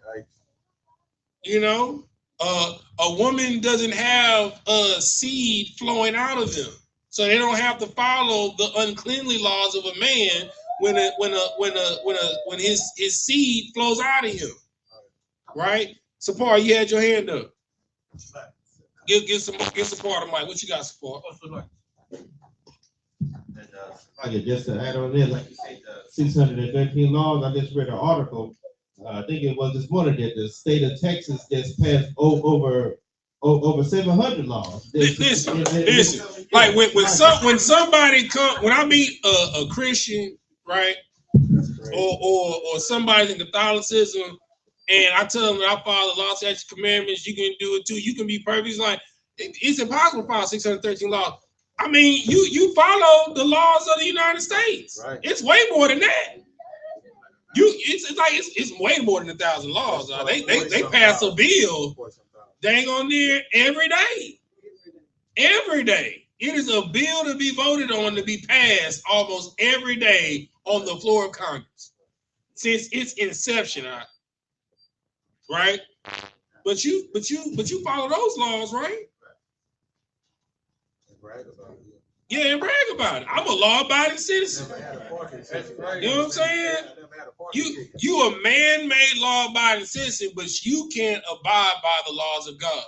Like, the biggest argument when I first came into the truth with my mother, right? Because my mother's a reverend, right? She was like, you keeping, you trying to keep the law and all of this stuff. Christ said the law was done away with. I was like, okay, well, mama, I would always say this.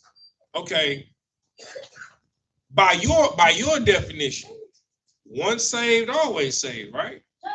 So when I was in the world, I confessed with my mouth, I believe with my heart that Christ raised Jesus from the dead. So according to that, I'm saved. And I was Baptist. I was baptized. So according to you, once saved, always saved, right? She was like, yes. But then I'm saved, mama. There's nothing to worry about. But what if I'm right? And the scripture says, where it says faith without works is dead. Your belief isn't enough.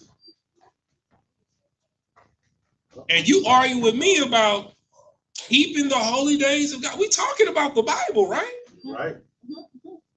I'm literally following what the Bible says to do. So what's the problem? It goes back to what we were talking about at the beginning of class. See, when you step into a place when you don't smoke weed anymore, you are a reflection of how unclean they are. Right. And all you're doing is just stepping in the room. That's why the scripture says that the righteous are as bold as a lion and the wicked flee where no man pursue it. Right. Because all they see is what they're not. You're not saying that you're better than them. Why are you coming here with your head covered? Why are you coming here with all this all holy is thou and stuff? Right. You ain't even said anything. You just walked in the door and said, hey, y'all. And when you say, hey, y'all, they be like, what's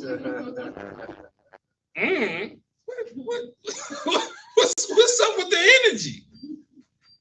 I mean, you coming in here with these tassels on, with these drapes on your pants. Drapes.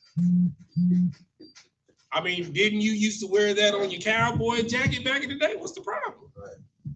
The problem is because they know what it represents. And it represents something that they're not doing. Because the scriptures requires you to change. Because Christ said, be ye perfect as my Father in heaven is perfect. Right. He didn't say, just try and do good every now and again. Because the scripture says that he that endureth to the end, the same shall be saved. Not a day, not a week, not a month, not a year, not a decade, right, not a millennia. right. The end. So that means either until you die or when Christ comes back. Go ahead, Mark. So like about me, this is on Christianity. I had read a quote on social media Mm-hmm. that out of all things are there, and it said that narcissists love Christianity because they love to be forgiven for everything and take accountability for nothing. Hold on, say that again now. So I read a quote on social media, and it said that narcissists love Christianity because they love to be forgiven unconditionally and take accountability for nothing. Oh man. I was mic drop, right? You know what I'm saying? It's okay that I go to the strip club.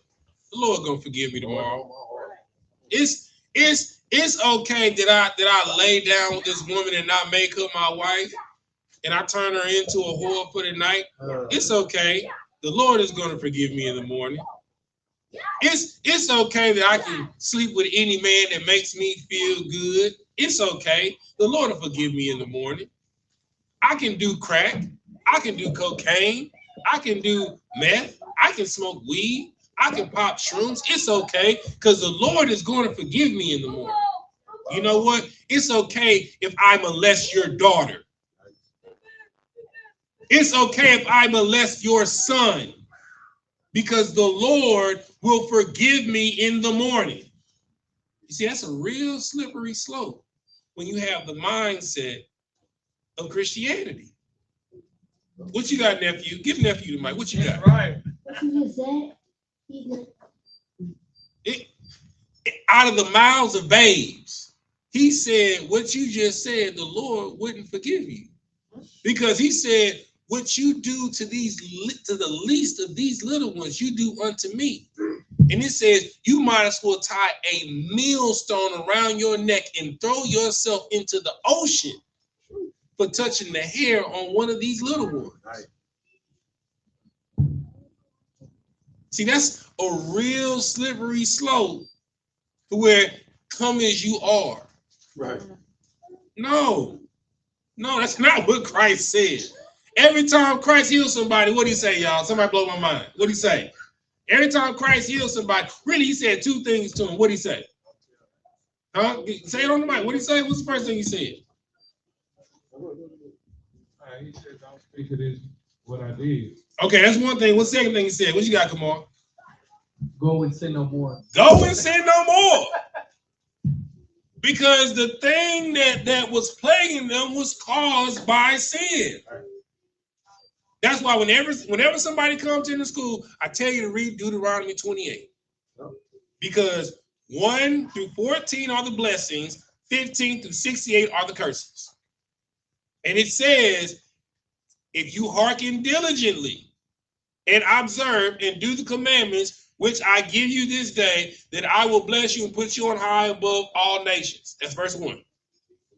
Verse 15, but if you do not hearken diligently, observe and do all the commandments that I give you this day, then all of these curses from 15 to 68 will overtake you. You don't believe me? Somebody go to Revelation. Let's go to the last book of the Bible. Somebody go to Revelations 22. Let's see. Where is it?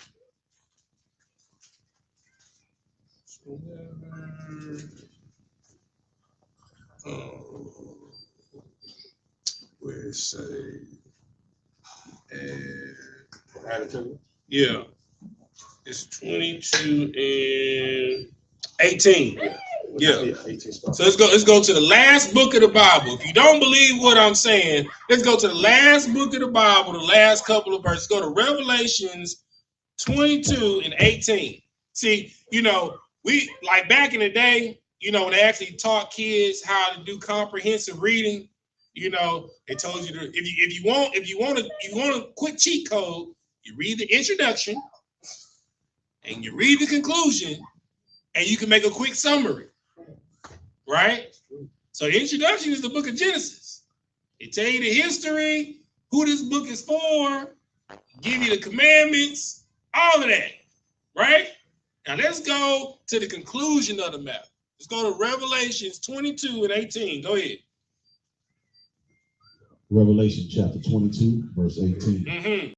For I testify unto every man that heareth the words of the prophecy of this book. Of what book? Of this book. Of what book? This book. So that's the compilation of this book. All of these histories, prophecies, testimonials of Blacks, Hispanics, and Native Americans. The Bible, they came up with an acronym for basic instructions before leaving Earth, right? Let's see what it says. Go ahead. If any man shall add unto these things. Say it again. If any man shall add unto these things. Like changing the times, changing the months, changing the laws. Keep reading. God shall add unto him the plagues that are written in this book. Keep reading, brother. 19. And if any man shall take away from the words of this book. That God doesn't just love Israel, he loves everybody. And you do know in certain Bibles, like the NIV, the ASV, there are literal Bible verses that are omitted, that are completely taken out. When you go to that verse, it's just a dash right there. Like, you don't need this verse. It's not important. You don't need it.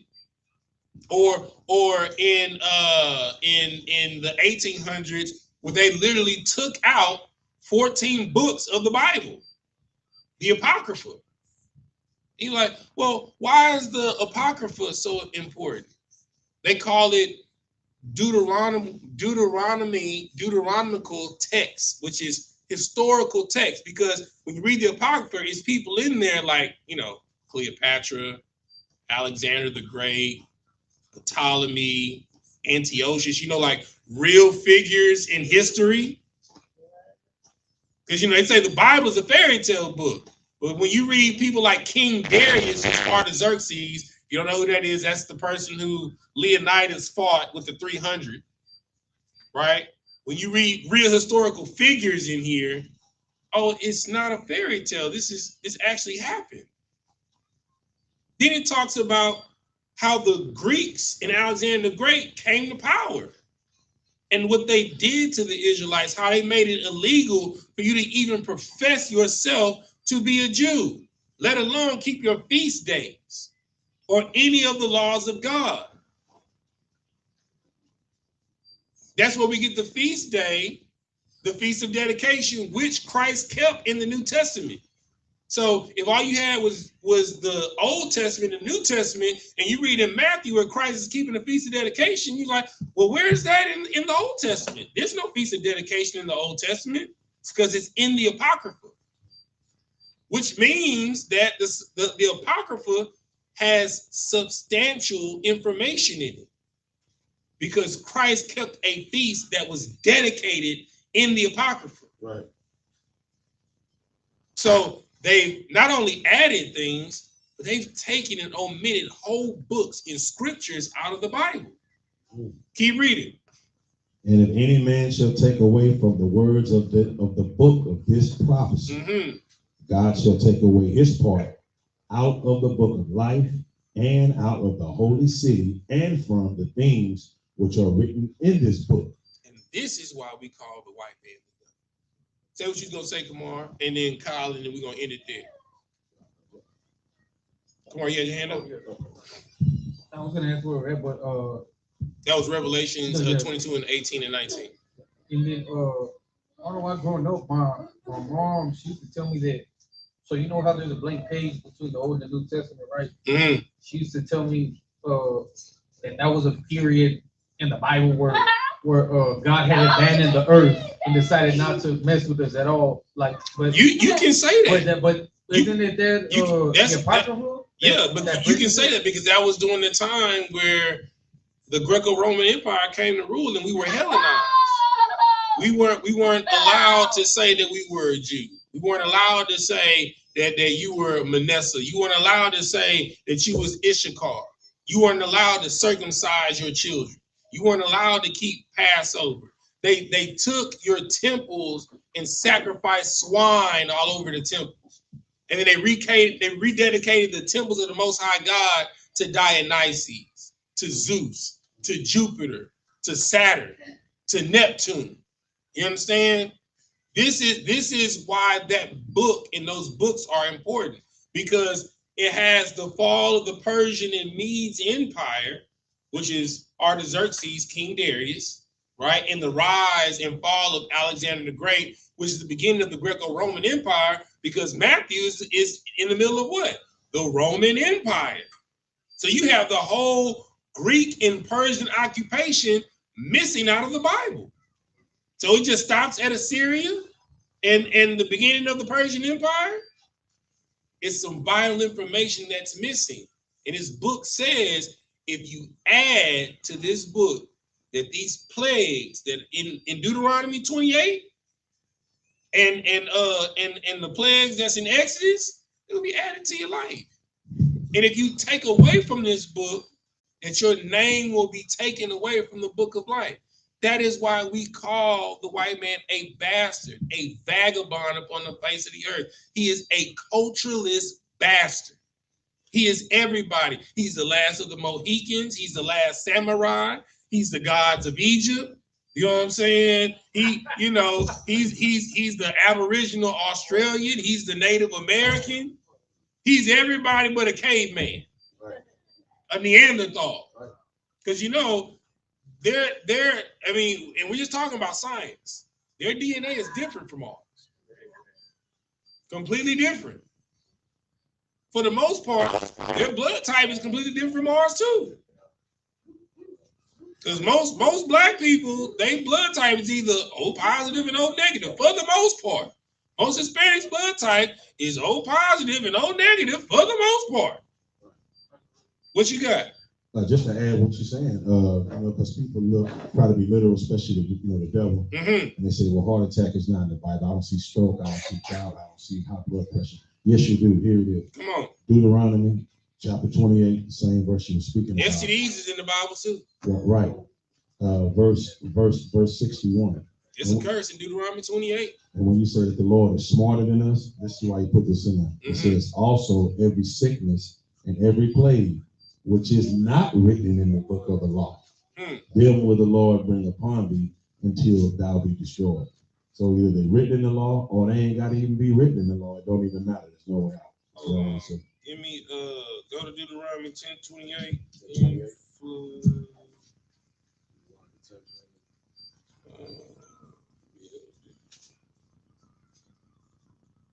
chapter 10.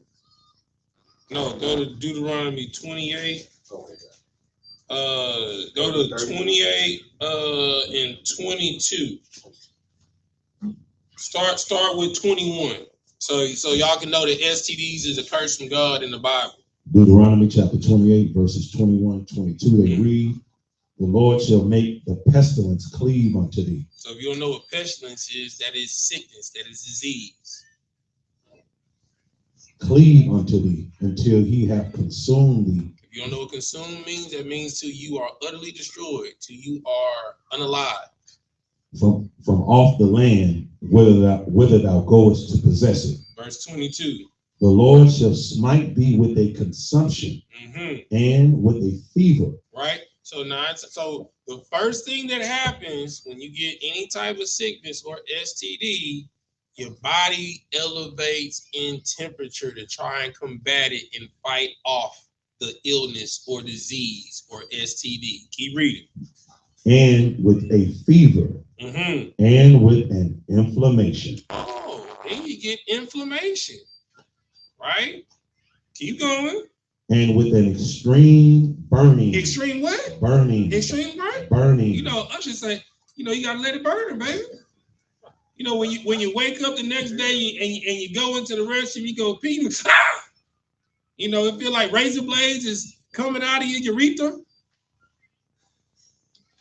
You know, you're burning. Keep reading. And with the sword, and with blasting, and with mildew. You know what that is? That's pus. The blasting of mildew, that's pus. You know, herpes,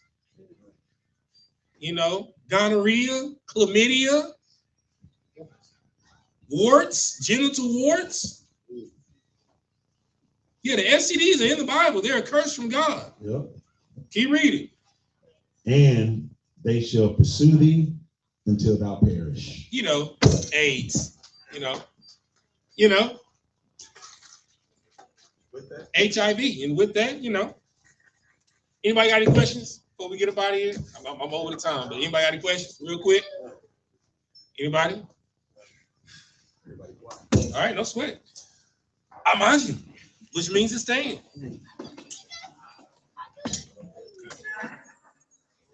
All right. Zar, which means the turn, we're going to face the east. We're going to do the Lord's Prayer first in Hebrew, then in English. Repeat after me. Abba Nawa, Shabbat Shemayim, Kodash, Hayah, Shemka, Yahweh, Malak with Ka, Taba'ah, Ratazayaka, Hayah, Aisha, Ba'aratazah, Kawa, Hayah, Bashemayim, Nathan Lanawa, Lacham, Call, Yawam, Wasalak now, Kabawak now, Kasalak now, Kabawak now, Wala'ah, Tabia'aya now, Banasaya 1, Abal, Hawashaya now, Mayan, Rai, Kaya, Laka, Hamalakwa, Waha'ala, Wahaka Para, La'awalamyum, Amen. In the English, our Father, which art in heaven, hallowed be thy name. Yahweh, thy kingdom come, thy will be done in earth as it is in heaven. Give us this day our daily bread, and forgive us our debts as we forgive our debtors. And lead us not into temptation, but deliver us from evil. For thine is the kingdom, and the power, and the glory, forever. So be it. Sar, turn and face the front. Go give a courtesy salute to the brothers, then to the sisters. Individual, by Shabbat, Majid, Ra, Yahweh Hashem Yahushua Barakatah. Got him top, Sar, turn and face the sisters. Individual, by Shabbat, Majid, Ra, Yahweh Hashem Yahushua. Got him top, dismiss. See, that's why I sent y'all the email. That's why I sent y'all the email.